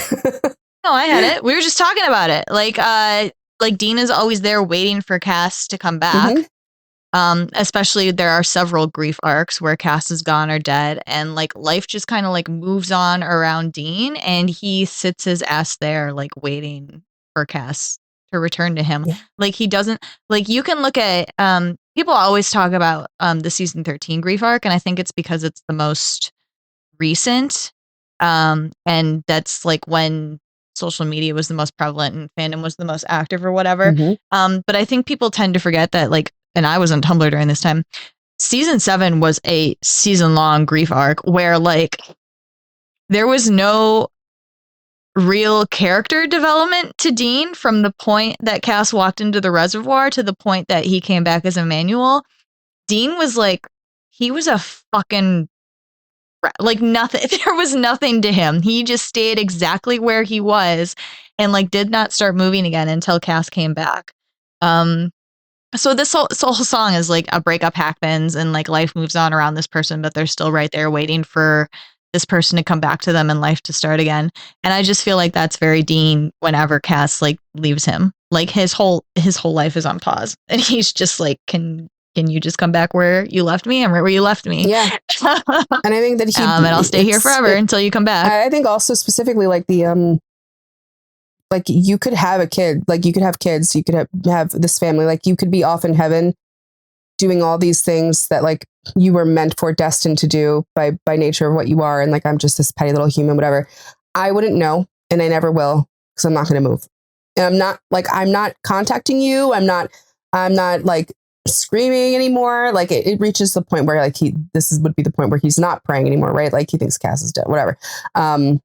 Just talking about season 7, but it doesn't matter. He can't move. That's it. I cause no harm. Mind my business. No, he doesn't. He has dreams about Cass. I can't bear like witness. The show shows us that he dreams about Cass. He has like people say things to him that he connects to Cass. Like the show shows us that. Like he's just right there. This literally answers like this.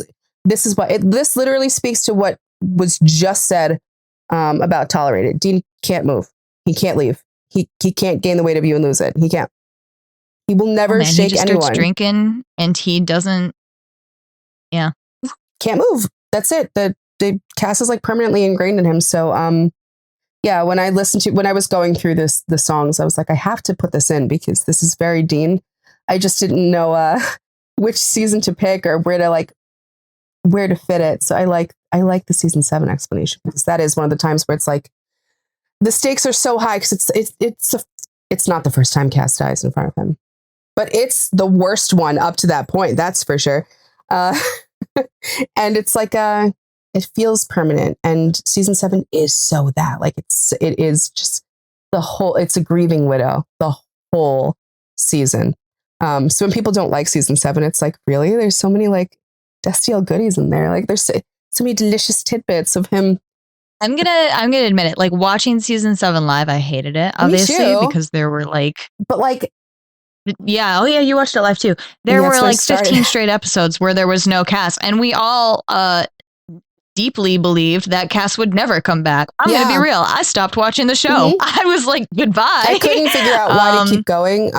But I came in at the end of season 7 when, like, I had the episode. Okay. I came in right around the time where it was Emmanuel, and I was like, nice, I don't have to give up on this show. I'm sure I've talked about this before, but I watched all of season 6 live. That's when I came in. Mm-hmm.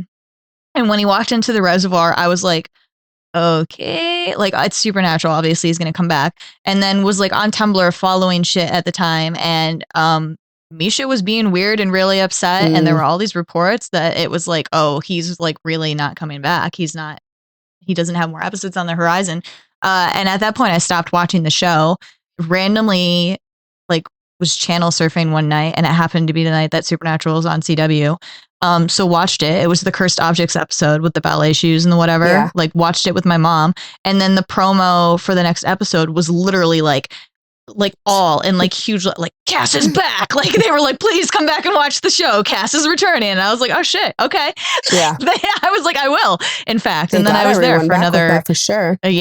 Almost decade. But yeah, no, whatever. Season 7. But as I was, nothing had anything to do with the fact that going back and watching season 7, not live, knowing what's going to happen, actually fucking great season for Dean and Cass. Really good. It's got a lot in there about how Dean actually leads right into season 8, which is arguably the closest we got. That is the season that turned me season insane. 8 and season 15. So I have a very soft spot for it. So I have to thank season 7 for leading me there. You know what I'm saying? You got to thank it. Lauren popped Ivy on here. I did. Sort of similar to illicit affairs, like the same thing that he's like, it's Dean cheating on like responsibilities. This song gets, I see so many analyses of this song and like meta about it, because people are like, I don't know what it's about, but do we really know what it's about? He's dead. He's a ghost. So see, that's one of them. He's dead. They're cheating on her husband. Blah, blah, blah. Like, who actually knows? But there are like specific parts of it that I like take for them, besides the whole like overarching thing of me thinking that it's like Dean again, like sneaking away to Cass, like not thinking about having to like carry the world on his shoulders and like just sneaking away to somebody who makes him feel good.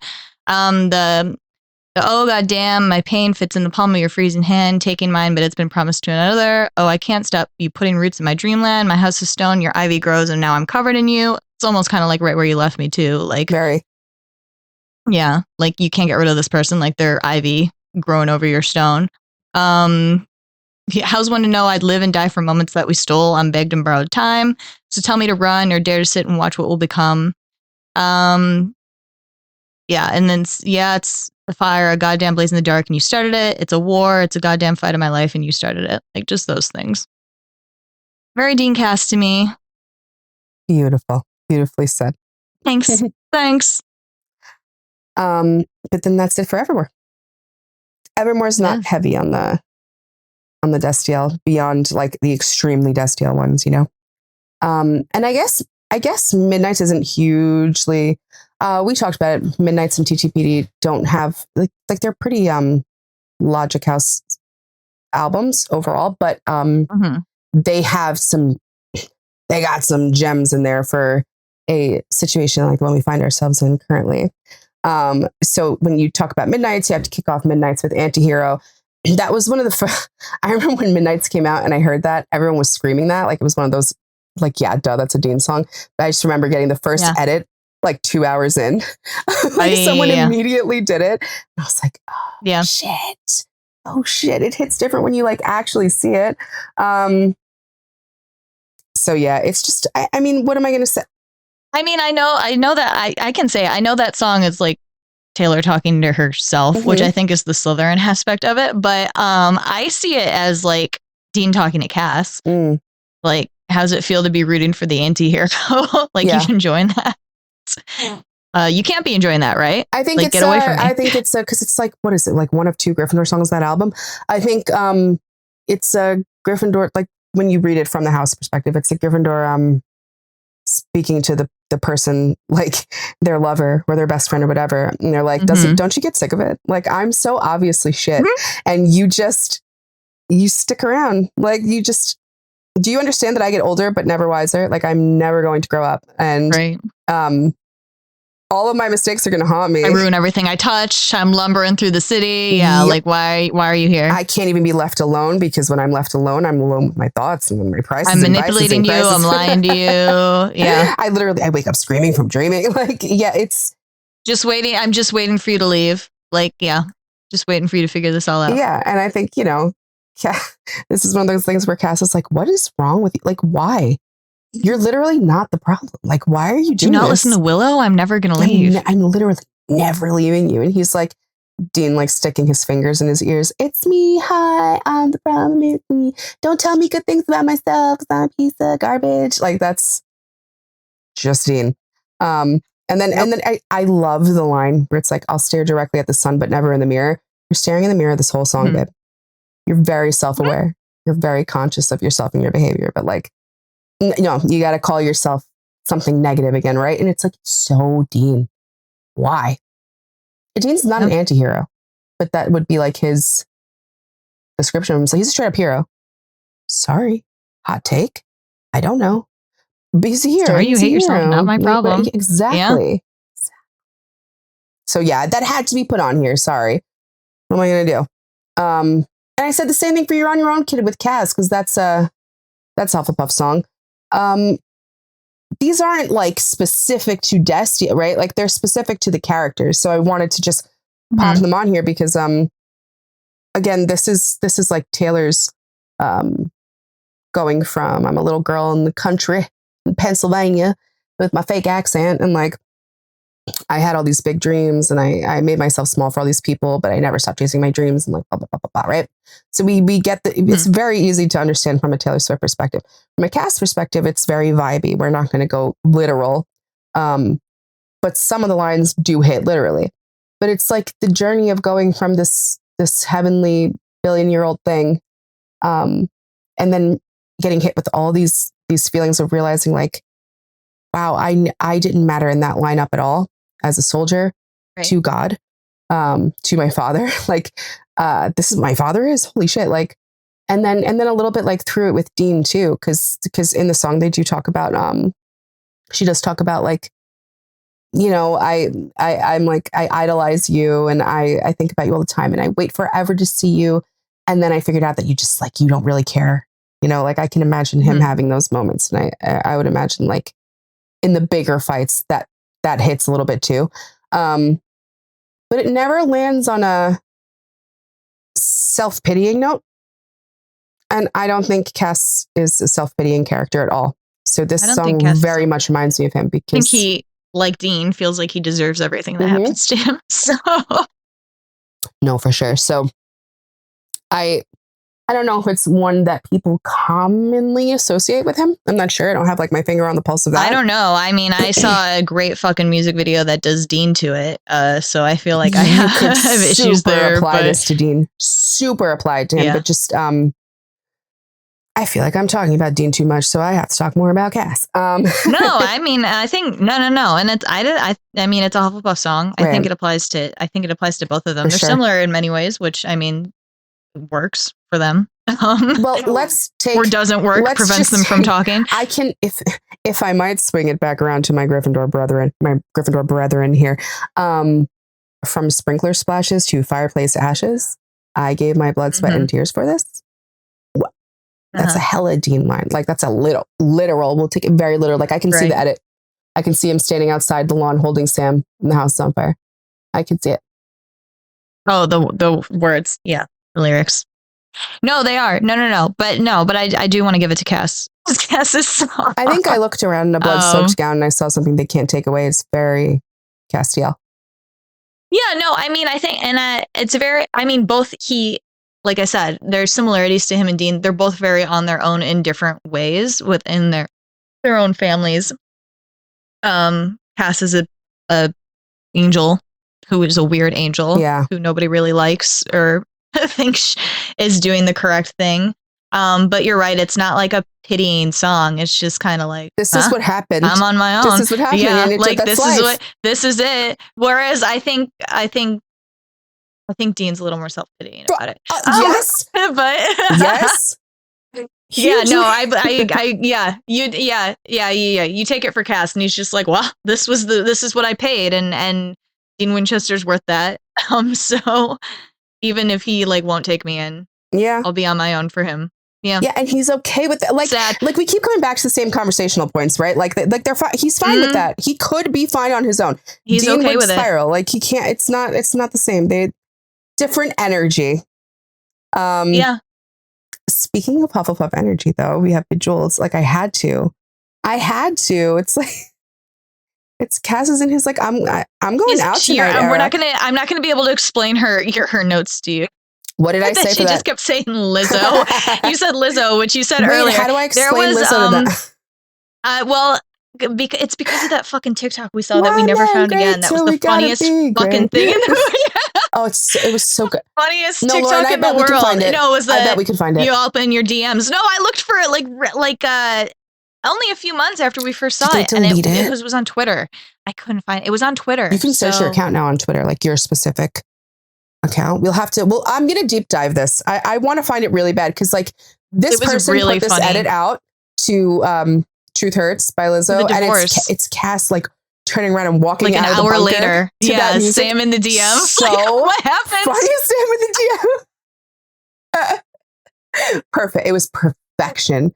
Oh my god, we have to find it. But so when I hear Bejeweled and like the second. I have to bring it up every time. Someone tried to argue with me on Bejeweled. Said it wasn't Hufflepuff. Oh yeah, it's very. It is very them. So like I think of him. Yeah. I think of Cass. Like I can't help it. Like I think of Cass to that edit. Like maybe I'm biased. Maybe it's Is it like is this like fanfic? In my head, like what? What? You haven't said anything yet. Like applying the song to him. No. Fucking, I was on the phone with Dean, rolling his eyes and like mouthing at him while Dean's trying to talk like in front of this policeman. Wait, how about also, what season is it when they have the fight and like the married couple fight where the angel comes? Oh, this season 12. Season 12. That's Lily Sunder. Yeah. Yes. That's another like Bejeweled moment. Like it's straight up like in the back, like rolling it like Dean can't even see him. He's like, you know what I like about him, Dean? Do you know what I like he's about nice him? and respectful. I'm still leaving this car and I'm going and isn't an asshole because you are rude. Like that was the whole. It was so funny. So he just has Bejeweled moments, right? Where like and when Dean like comes in with a shit-eating grin, he wasn't supposed to follow him to the diner, and he's like, "This is my friend who doesn't have any manners." Like, you know what? If he asks me if I have a boyfriend, Dean, I'm gonna say I don't know. I can't remember. That's what I'm gonna do in the diner. And Dean's like, "The hell you are." That was like that might be my favorite episode of Supernatural. I love that episode. That was a great much. Run of three episodes. That was in the Stuck in the Middle, Lily Sunder and Remembering Dean. Yes. Those are fucking good. But specifically Lily Sunder, like the jokes didn't stop like from the moment it was airing till like years later. And then they explicitly paralleled the fucking, what was his name? What was the angel's name? Isaac? I don't remember his name. I'm trying. It's not Ananias, and I keep thinking of Isaiah. It was Isaiah. Isaiah wasn't that far. Isaiah, no. maybe? Yeah, no. It's not Isaiah. It's something weird. I'm gonna look it up now. Anyway, no, but they literally were like, he was in love with this human, and she loved another angel or whatever. And he was like, I have to like ish him. Ish him. But they were like, he was like, I love this human and she loved another angel. And I realized it was a human weakness. And I have to like, he like explicitly was like, you are in love with Dean. And Dean is also in love with you. It was a like sicko. that's what the it show was a did. sick fuck episode. Crazy. It was. I also love that episode. Truly insane. Like it was worse than no, Rachel, we can't say it's worse than the King Colette parallel because that was also insane. Fucking insane. But like for an episode in and of itself, just in this like own little universe, there was so much to that. It drove me crazy. Yeah. I'm still feral over it. Like it's wild. The implications of all of it. This is why I'm like, I haven't been listening to them now, and I actually really want to, but now they're in like season 5, and I'm like, oh my God, that's so many episodes to listen to. But it's Rob and Rich rewatching the show, and I'm like, I'm waiting for them to get to like season 9 and to see the King and Colette stuff. Or like see Lily Sunder. Just see Lily Sunder. Tell you and right it's now, like, I'm how do you watch this show? episode. How do you watch this show and you're not like? And they were very good friends. Obviously, this is what they're telling us. Close. I don't know, you know, which could mean nothing. Like I don't. Like what are we do? I don't know. How many times over the years have we asked ourselves like, how are people watching this and not seeing what's in front of their faces? I don't know. I don't know. Misha just told me that he was going to watch it, and I was like, yeah, let's go. Do it. Do it. I dare you to. Come back to me. Let me know. Specifically about Lily Sunder, man. What the hell were you thinking when you read those lines? Because I don't know how you deliver them with a straight face the entire time. Fuck. Do you remember I asked him right after that whole empty thing where it was like, it was specific about like who you love versus like general. Yeah. And I was like, why'd they say it like that? Why was it written like that? And he was like, just like, literally never even thought about it. Yeah, insane. I feel like you're just out here saying shit. At the end of the shit. day, Lauren, like, they are men, you know? And so It's true. They went and did their job, and they did. I genuinely believe they never thought about any of it as deeply as we did, you know, as the fandom as a collective. Why they have to watch the fucking show. But they need to watch their own show back and understand what they did to us, because they'd have to answer for their crimes at some point. All that being said, we need to move on to the Great War, because it's like the only other Gryffindor song on Midnights, and it's like crazy. True. Gryffindor. This is all Gryffindor and Hufflepuff songs on Midnights. I don't know how many times I said to Lauren, like, you hear love being described as a war in most songs, it's going to be a Gryffindor song, because like that's what it feels like to Dean. Like, you got Lauren over here complaining about how like the man feels like he's cheating on responsibilities. When you have a person with a brain like that, which we're out here, like love, the concept of being in love and like giving yourself over, like it feels like a war. The whole thing feels like a battlefield. And then you have that lined up with the fact that they're on literal battlefields. Like they're literally in wars over and over again. Like sick for this, Taylor. I can't even, I'm just going to end up reading the whole song. This is insane. My knuckles are bruised like violets, sucker punching walls, cursed you as I sleep talk. Okay, Dean. Spineless in my tomb of silence. Here we go. Divorce. Tore your banners down, took the battle underground. Maybe it was ego swinging. Maybe it was her. Flashes of the battle come back to me in a blur. Insane. The verses, like specifically, right? And then, oh my God. You drew up some good faith treaties. I drew curtains closed, drank my poison all alone. You said I have to trust more freely, but Diesel's desire, you were playing with fire.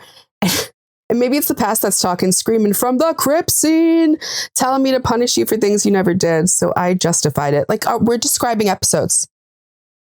Yeah. We're describing episodes. Like, that's what we're doing. She went through the script and she said, how do I make this a beautiful song? That's what happened here. It turned into something bigger. Somewhere in the haze, got a sense I'd been betrayed. Oh no, your finger on my hairpin triggers. Hello? Soldier down on that icy ground looked up at me with honor and truth, broken in blue. So I called off the troops. Shut up. Was the night I nearly lost you. I've had enough. We're just going to read the song. Like, I don't know what else you could say. Like, the song I challenge you to listen to it and not think of them. How about that? I'm going to flip this on you. I challenge you now forevermore to listen to this and not think about DNK. If you didn't already, because like if you're here, you must already have made these connections, you know? Mm-hmm. We're burned for better. I vowed I would always be yours because we survived the Great War. Like, please. Please. And then they don't. They die. They don't. I got to get out of here. Wow. I we gotta get out of this song. Okay. So we you want to go into have, TTPD? Yeah, we got a couple here that are. I have one I didn't write down that I want to talk about. Surprise. Okay. Surprise song. I'll get to it when we get to it. Fortnite. Fortnite, I famously take as a Gryffindor, and I take the song extremely literally. And she didn't want to give it to Hufflepuff. I didn't. I'm glad that she was like, never mind. It's I gave it to Ravenclaw so quick because I was like, this is an insane person. She's gonna kill his wife. This is crazy. And still to this day, I don't care that it's Hufflepuff's song. I'm seeing like I'm seeing the story. I can't help it. Hufflepuffs can be that insane. No, they can. And I guess in your view, Cass is this insane, like this type of insane, this flavor of it. Yeah. Which, yeah, like fair. It's yeah, and also it's like that's what I mean. Ravenclaw too. Like they're not actually killing the person; they just like think it in their head when they're out at the fucking mailbox. You'll never know if they do, though. Like, would you? You'd never know. So no, I guess not. But it's like, I don't know. The whole I don't know why Rachel wrote it there. I can say why I like. It's very I love you. It's ruining my life. Like we keep saying like that. yeah. Well yeah. But also like we said like Cass can walk away from Dean, fine or whatever. But if Dean like moves on, like I just think like he had no ill will toward Lisa, but he like literally did not think of her. Like he did not give a shit. Dean's like please like help them erase them, and he like does it as a good person, but he's like, okay, let's get out of here, like leave her behind, you've been living here for a year and a half, like let's go. It's true. Like does not think of her as somebody whose feelings he should consider. No, like your wife waters flowers, I want to kill her. Like I hope everyone can understand why I want that life. I really hope everyone... basically. Yeah. But yeah, no, I see it. Right. I like looking at it from that perspective, actually, with the whole Lisa thing, because he was very that over it. You can't like, this isn't like, and this isn't one of the songs that we pulled where we're like, oh, this can be Dean or Cass. This is not Dean at all. No. This is not Dean. Like a Gryffindor is watching from the bushes. No, you can't move on. Like you cannot do this to me. So he's just standing like observing in this neighborhood. Can't wait till she's gone. He literally does. He watches Dean fucking rake the leaves. Like yeah, your wife waters flowers. I watch you wake the leaves. I want to kill her. My husband is cheating. I want to kill you. I don't know. There's something to the ending too. Like thought of calling you, but you won't pick up. Another fortnight lost in America. Again, I'm being real literal. I mean, that's literally season 6 too, right? Where he's like, well, where were you? Like, I was there. Where were you? Florida, like, where you claimed to want to be. You bought the life Cass you wanted. Was like, you wouldn't have helped. Like, you have what you want. Like, I didn't want to bother you. You wouldn't have helped or whatever. And Dean's like, you pick up the phone. Yeah, like, I didn't get a call. I'm looking at it like, you moved in with her, moved to Florida. Buy the car you want, got the house, got the car, got the family. But none of it matters. None of your actual life and desires start up till I'm here. Right? And it's like a real bitchy Hufflepuff line. I love it. I support this hugely. I fucking love that song. I love Fortnite. Not my favorite song. I know. Pull up my boy only breaks his favorite toys. Hurts so bad. I don't even want to talk about it. Actually, when we did TTPD, I don't even remember what I said. Yeah. I was so distraught over this. I was like, you were about the song itself, and now you're going to connect it to Dean and Cass. I don't even want to. I don't even want. Like, I'm physically recoiling from this. This is horrendous shit. Because there's actually a line. There's a line actually. Dean tells him in season 7, nobody cares that you're broken. That's exactly get where your I was shit going. Together. Nobody cares that you're broken. Exactly where I was going. Yeah. And everybody uses it against us to say that Dean hated Cass. I'm gonna tell you right now. Dean's just mean when he's angry. Sorry. I'm not telling you to date him. And when he's like, we need to get shit done. Like, that's the thing too. Like in that moment, he had no patience for helping Cass. He was like, the world is ending. Like, you just need to be fine. Like, I don't care. But you know what? I'm going to get, like, if anyone... He did later go, I'd rather have you cursed or not, so... Right. but I don't want to be accused of being like too easy on Dean, but I am going to flip this. Oh my God. There are moments, sorry, where it can be flipped. Like literally his brain is broken. He has false memories planted in him. He's Emmanuel, right? Like, oh, here we go again. The voices in his head. Yeah. He's got Leviathan. Well, he's not Emmanuel at that point. He's crazy Cass. He's got Sam's where I'm going wall. though. Like I'm bringing up Emmanuel to go Sam's into hell. like the crazy Cass, to go into like being betrayed by him, working with Crowley, to beating the shit out of him. When there's a million Deans he has to kill. Like Dean has to go through this too. Like, oh, here we go again. This shit again. Like this, like he could very easily feel like a beat up, broken doll. And then specifically like the line, but you should have seen him when he first got me, applies to both when the other one is mad at them. Like the way they viewed each other in the very beginning and like early stage seasons 4 and 5. I think if either of them are angry at each other later, like either one could say that, like, he thinks of me like this now, but you should have seen like how special I was. I was the chosen one, or I was the angel. Like I was this amazing holy thing, or I was this amazing holy thing. I was the Michael vessel. Like you should have seen it. You should have seen us in the beginning. And that keeps like a person.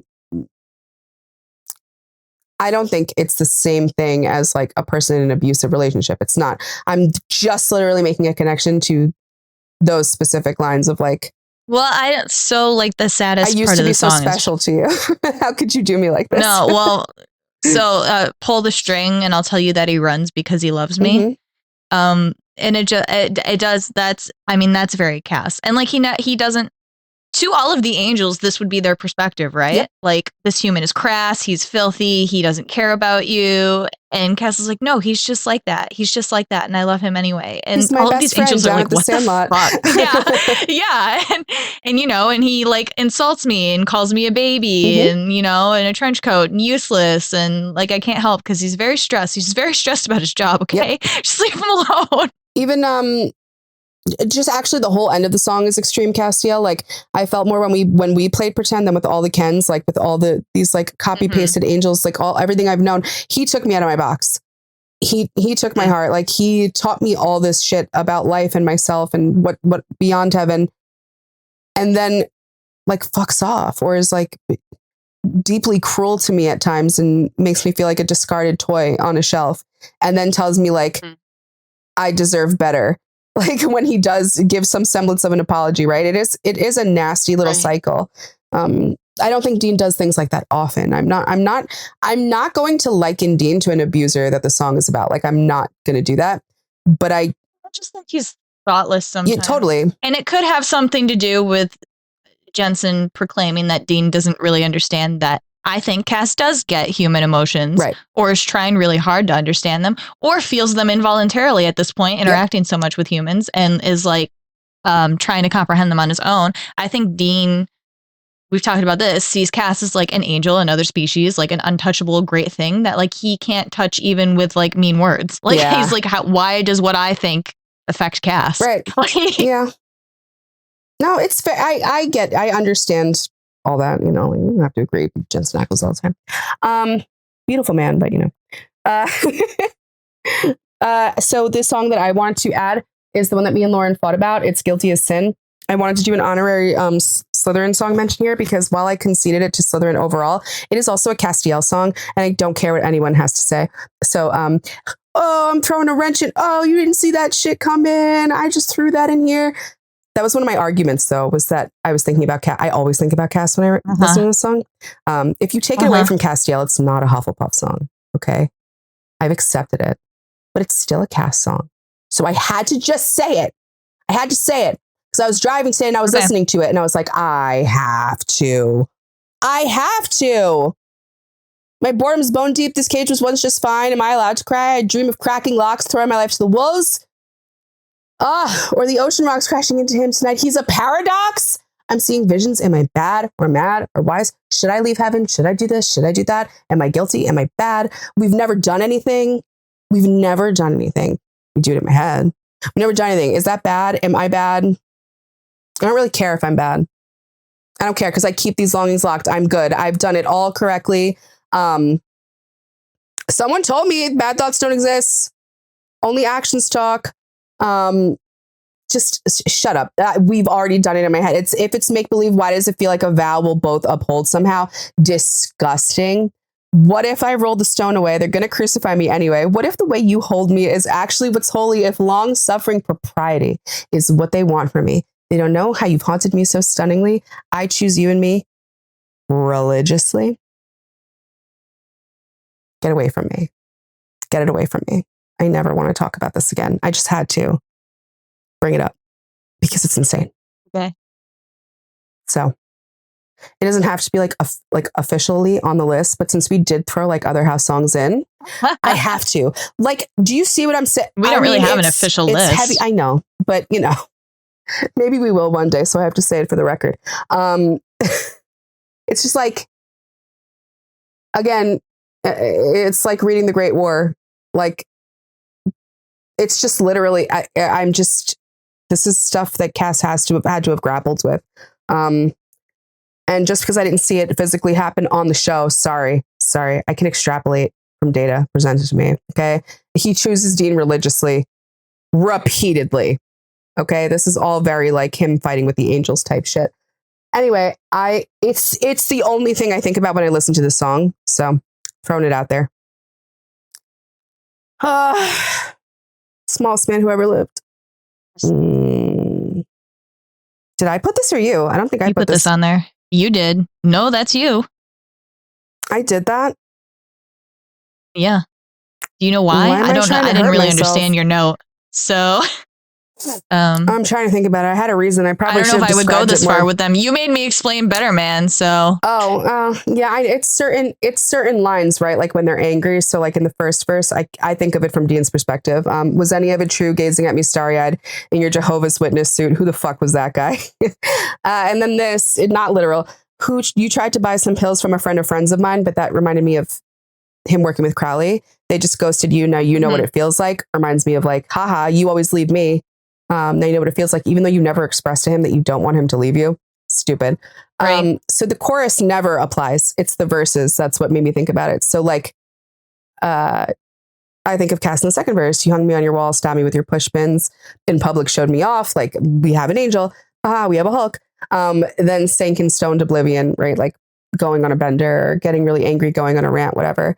Because once your queen had come, you treat her like an also ran. Reminded me of his time with Lisa.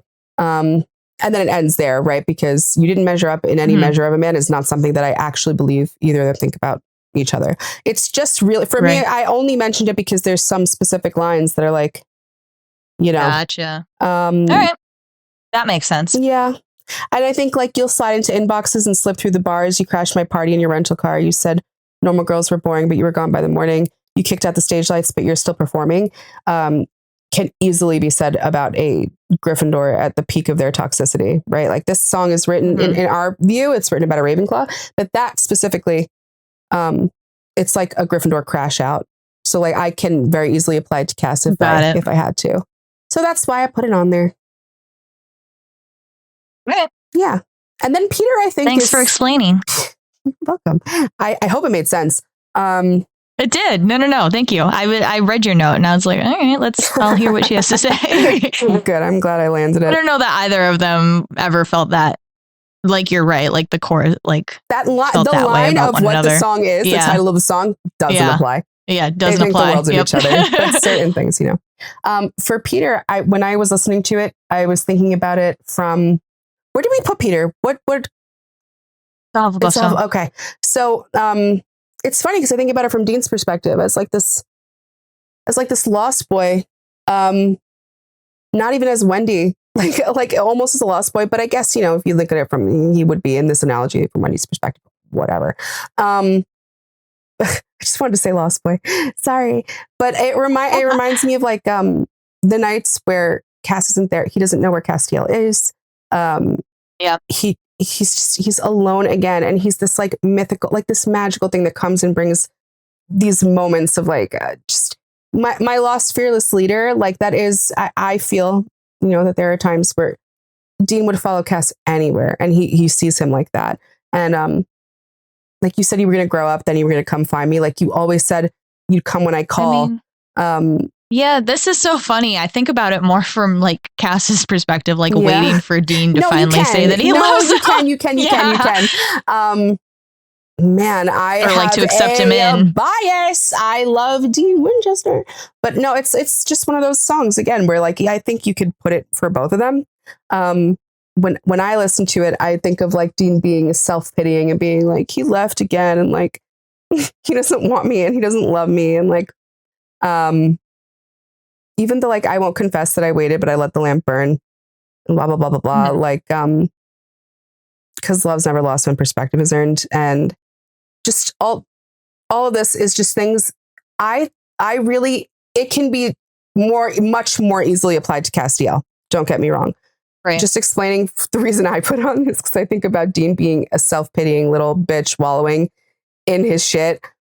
Like this is what it actually feels like for him when Cass leaves him. So that's also why I give it more to Cass, because the song is like the woman who waited by the window has turned out the light, where Cass would eventually be like, I cannot wait any longer for you.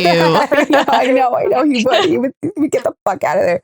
But the line, the goddess of timing once found us beguiling. She said she was trying Peter. Was she lying? My ribs get the feeling she did. Really reminded me of Dean. I don't know. I don't know why I can't. You could say it about Cass. It's fine. Because when I'm thinking about the goddess of timing once found, like I'm not thinking of like an actual god or goddess. I'm not thinking of Chuck. I'm not thinking of like the whole, I don't want to get into the discourse with these people. I'm not talking about that. I'm talking about like, right. It's like we were destined. It's like we were destiny. But and it's almost like we're favored by something, right? Like because we keep finding our way back to each other and like we're making it up as we go along, right? But every time you leave me or something bad happens with us, it feels like it was a liar. It feels like I feel it in my ribs. I feel it in my chest that it's all gone to shit. If I were a non-biased listener, I probably would have just given it to Cass from the jump because it's a Hufflepuff song. When I was going through the list, I knew then. I just forgot now. But we color coded them, so I knew. We did color code them. Yeah, it's like I thought so much of. I guess it's the Peter Pan analogy of it too, man. Like Peter's the thing that's magic. Yeah, and Dean's the human. So I was putting it from that perspective. I got you. You can do both. I need to add a song that I know I thought about adding it when you gave me the list, and then I was like, on TTPD. I don't know why I didn't. Maybe it's just so obvious. Yeah. I hate it here. is really Dean Winchester, and I know it's so funny because I know he was a lot of the reason that I realized it was a Gryffindor song, so I don't know why I didn't put it on here. Yeah, he was a huge reason. My own brain was the reason I like also but then also connecting it to Dean and Cass, like just tell me all your secrets. All you'll ever be is my eternal consolation prize. I was a debutante in a life, but now I seem to be scared to go outside. Comforted as construct. I don't believe in good luck now that I know what's what. And then, just like the secret garden in my mind, only I have the key to get to.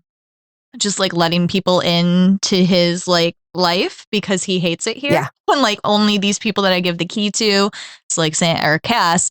The big part. I hate it here, so I will go to lunar valleys in my mind when found a better planet. Only the gentle survived. I dreamed about it in the dark, the night I felt like I might die. No mid-sized cities hopes and small town fears. I'm there most of the year because I hate it here. I'm lonely, but I'm good. I'm bitter, but I swear I'm fine. I'll save all my romanticism for my inner life, and I'll get lost on purpose. This place made me feel worthless. Lucid dreams likely electricity. The current flies through me, and in my fantasies, I rise above it, and way up there, I actually love it. So, I don't know. I guess thinking about like Dean and Cass, I think about Cass being a part of his like inner life that gets him away from what he hates. Oh, that's sweet. I've never thought about them anyway with this one. I can think about Dean. Like I've never thought about that. That's the reason I thought about Dean a lot with it, but yeah, I don't know. I was just thinking about it again. I was like, well, actually. And also, like, the fact that she's just, like, tell me something awful, like, you're a poet. So that's the only line that I was going to point out because it's, I don't know how you read it or how people read it. I haven't heard a lot of discourse about this song at all. But to me, it's funny. Like, it's an insult. Like, but it's like a pokey thing. Like, Tell me something, Tara. Tell me the worst thing you ever heard. Like you're actually an artist trapped inside this body of a guy. You think of it as funny? I think of it as like sad about wasted potential. I read it as funny every time. Tell me something awful. Like you don't even get to do. Like you're this beautiful poet. And I read it so sarcastic. Like, tell me the worst thing. Like you're an artist and you're trapped in your stupid suit. And like that makes me think of Dean. But yeah. All right, next on the list was But Daddy, I Love Him. I know Rachel and I have been guilty of this, and I feel like we're kind of cheating, where we're like, this is a Gryffindor song, but really, it's more about like with Dean and Cass, it's about the fact that he's in love with a Gryffindor. Because I would put Daddy, I Love Him on Cass before I put it on Dean. Like, I can put it on Dean, and certainly will. But it's a hugely, like, Cass to me as well. Oh no, just with the is. angels. Like we've talked, we've talked about the angels and Chuck and being like, I had no idea you were going to say like that. we need to No, I mean we can do that too. But like, I want a Cass edit to it so badly. I don't think I've seen one yet. But you know, just like, and I'm pretty sure the title comes from Little Mermaid. For so sure. Like another species loving another species anyway. But and you need to be protected from this corrupted species, which is like how the angels acted about Dean. With Cass, and he was chaos, he was revelry, he was bedroomized like a remedy. I don't know, just reminds me of Cass. Although the end part doesn't happen for them, they aren't able to go back and show that they were in heaven. That's off screen. It happens. I mean, they both are canonically in heaven. So I also thought of I thought of Cass a couple times throughout the song because I mean I think you have to with like the in their Sunday, it's the Sarahs and Hannahs in their Sunday best, like clutching their pearls, what a mess. Yeah. I think you have to. No, it's all about corrupting like a lot the of innocent, religious imagery right? too. Yeah, with the innocence and the corruption. Totally can see it from that lens. But I guess I stayed away from songs where I also couldn't Dean's make... just pathetic. Yeah. It's really bad. The whole bridge could easily be either of them. Easily. Because I think they both have felt that way. I'll tell you something right now. I'd rather burn my whole life down to listen to one more second of all this bitching and moaning. Tell you something about my good name. It's mine alone to disgrace. I don't cater to all these vipers dressed in empaths clothing. God save the most judgmental creeps who say they want what's best for me, sanctimoniously performing soliloquies I'll never see. Thinking he can change the beat of my heart when he touches me. Okay, Cass. Okay, the angels get it. You're going to choose him every time over everyone. It's getting gross. And undo the destiny. You ain't got to pray for me. Me and my wild boy and all the spots, right? Ridiculous. It's one of those ones where when I apply it to them, it's like, oh, God, you have to stop. You two are too much. But yeah, it fits. Lauren's only note there was listen in all caps. I think that was it. Listen. I couldn't believe she didn't have it on there. Yeah. The last song I put on there, the last two TPG song is Fresh Out the Slammer. Again, you have to put it in these like wider concepts or whatever. The song's about like running from one guy to another, like a guy that she's trapped in a relationship with, to like the backup man or whatever. But we've talked about this so much, and it just seems so obvious to me that this is what Cass is a Hufflepuff. He had this community in heaven, and he needed another community, and he took the Winchesters as that, and strongly mostly Dean. Like Dean is the one he really cared about. Sam was kind of a byproduct of being so loved by Dean that he was also a part of that group or whatever. But like Cass is fine with Sam, but he could not have cared less if Sam like stayed in the bunker with them. Like he just needed Dean there. So Fresh Out the Slammer, I was just thinking of as like Cass leaving heaven and going to Dean. Like Dean was there waiting for him. But yeah, just watch me daily disappearing for like heaven was not doing it for him anymore. They never did it for him. I'm running to the house where you still wait up, and that porch light gleams to the one who says I'm the girl of his American dreams. And no matter what I've done, it wouldn't matter anyway. Ain't no way I'm gonna screw up now that I know what's at stake. Like, I don't know. It just reminds me like this is where Cass is going because he wants to go there, not because he was like born into the community or whatever. Yep. That's it. I love it. Good shit. But that was it for Torture Poets Department. Again, not a heavy one on the emotion houses. So we threw in, or I guess I threw in, a couple of extras.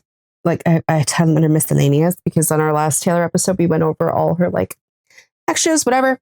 I immediately threw "I Don't Want to Live Forever" on there because it's such a crazed, ridiculous song where I can so like, okay, widowed Dean, like just sick up all night, praying, like literally praying all night and every day. Give me something, but you say nothing. What is happening to me? And then like in the instances where Cass is actually dead, it's like, okay, well then I don't want to live. I don't want to live forever because I know I'll be living in vain. I don't want to fit anywhere. I literally want to keep calling your name till you come back home. Like that struck me as so them. And then in moments, we actually talked about them. Did we?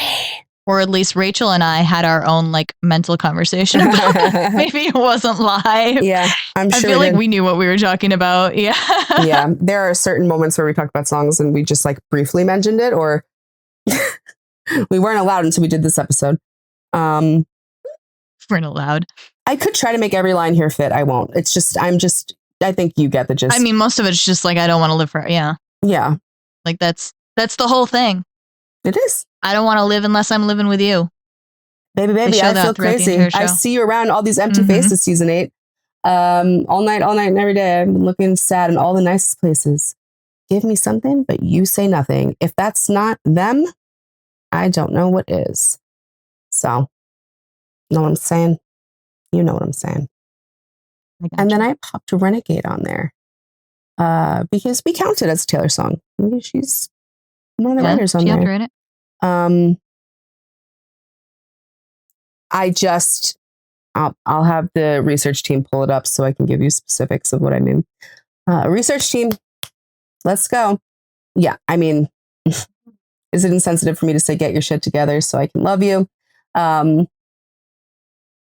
That to me is such a Hufflepuff line. Sorry. Like I can see it, and it's Gryffindor like when, song. I know, but it's almost like when Hufflepuff meets Slytherin to me. Like Taylor has. I mean, I can see Dean saying that too. He'd said it when he called Cass broken. Yes, but then is it really your anxiety that stops you from giving me everything, or do you just not want to? Just this part, I thought of Cass a lot, but again, it easily flips Dean's side. I tapped on your window on your darkest night. The shape of you is jagged and weak. There was nowhere for me to stay, but I stayed anyway. You fire off missiles because you hate yourself, but do you know you're demolishing me? And then you squeeze my hand as I'm about to leave. That's very Cass inner thoughts about Dean to me. Like, are you really going to throw all this shit at me? Let all your damage me? Like, this is how we're going to play it. That's what you're going to do. Yeah, again, Taylor brings up a lot of, like, don't get me wrong, she goes through pretty much every season. If I wanted to, I could get a Taylor song for every season, right? But there's so much in that final season's fight that I feel like so many of her songs grab.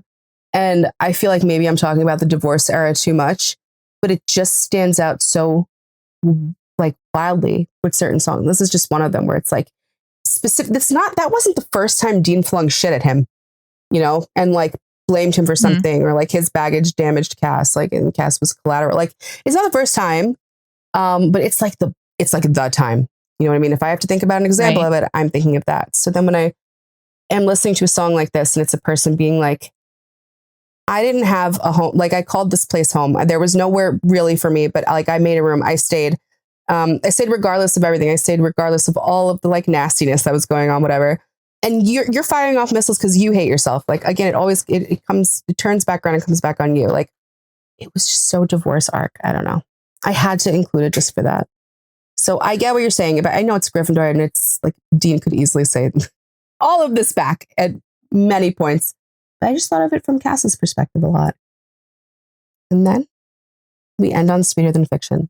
Sweeter Than Fiction. Sorry, like I had to end it with the sweet one. Than Fiction. It's just them, okay? And that sucks because I just realized that Rachel put all Gryffindor songs on here, so I was like, what? stuff about all. Safe and Sound is hugely cast with Dean. Like, just protecting him. Yeah, for sure. Yeah. That's a sweet one to throw in there.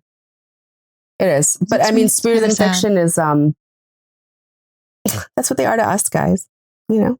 They're like sweeter than fiction. Yeah, you know? But I think to each other, too. Like, never saw it coming, slip when you started running, now you come undone. And I saw all of it. And I saw you're bad and you're good. And I wish that I can make it better for you. But like, I see them as seeing each other as like in their victories. There you'll stand 10 feet tall. I'll say I knew it all along. Your eyes are wider than a distance. This life is sweeter than fiction. Like it feels like a victorious song, and they do have those moments. Mm-hmm. So I can't help but think of them. Aww. Yeah. Anyway, it's cute. It was our 3-hour analysis and we cherry picked them. We could have done every single song. I know. We really tried like to keep it just them. And I think we actually did a fantastic job, because I have to tell you, like, oh, thanks for congratulating us. Of course, we deserve it. In listening to like Taylor albums through, as one does, there are so many Slytherin and Ravenclaw songs that apply to them. Like so many. Yeah. And we just didn't say it. So maybe like when we're bored one year, we'll go back and do a Destiel episode. Every song. All the ones we left out. Don't count it out. Don't, because like we just might be insane enough to do it. So anyway, yeah. Thanks. That was our 100th episode. Sure was. Thanks for being here for 100 episodes. Appreciate Rachel playing with her mic now. You gonna get yelled at? I don't know. It's been in the same spot the whole episode, so I hope not. I hope not either. It was pretty good. I didn't hear anything. We have no idea what we've planned, so we'll figure it out. Yes, it'll be a surprise to you Lauren's too. Not tired and hasn't eaten dinner, so we can talk about it later tonight. We're about to go eat dinner. Good. We can text. We text. We talk to one another. Yeah, we're not just pretending to be friends totally for the podcast. Friends outside of this, guys. It's not. It's not for all the money this we makes make. Us so much money. We can't. Yeah. Anyway. Yeah. Cool. Cool. See y'all later. Hope that lived up to everybody's expectations. See you on the next Taylor Swift album, guys. Bye. The rep vault. Oh my God, we have to. Goodbye. Thank you for listening to Sort of Brilliant. If our sorting choices inspired any rage or excitement, we'd love to hear from you. We're open to feedback, suggestions for characters to sort, and solid counter-arguments with citations. Never forget your citations. You can find us hanging out on Twitter and Instagram at @SOB_pod, or shoot us an email at sortofbrilliant@gmail.com. And since we're not above begging, please rate and subscribe to Sort of Brilliant on Apple Podcasts, Spotify, and wherever else you listen to podcasts. Please share our posts on social media. And if you're a Gryffindor, maybe you'll inspire sorting fights among your own friend group. The theme music is Hot Shot by Scott Holmes. Can't wait to sort with you again next time. Bye!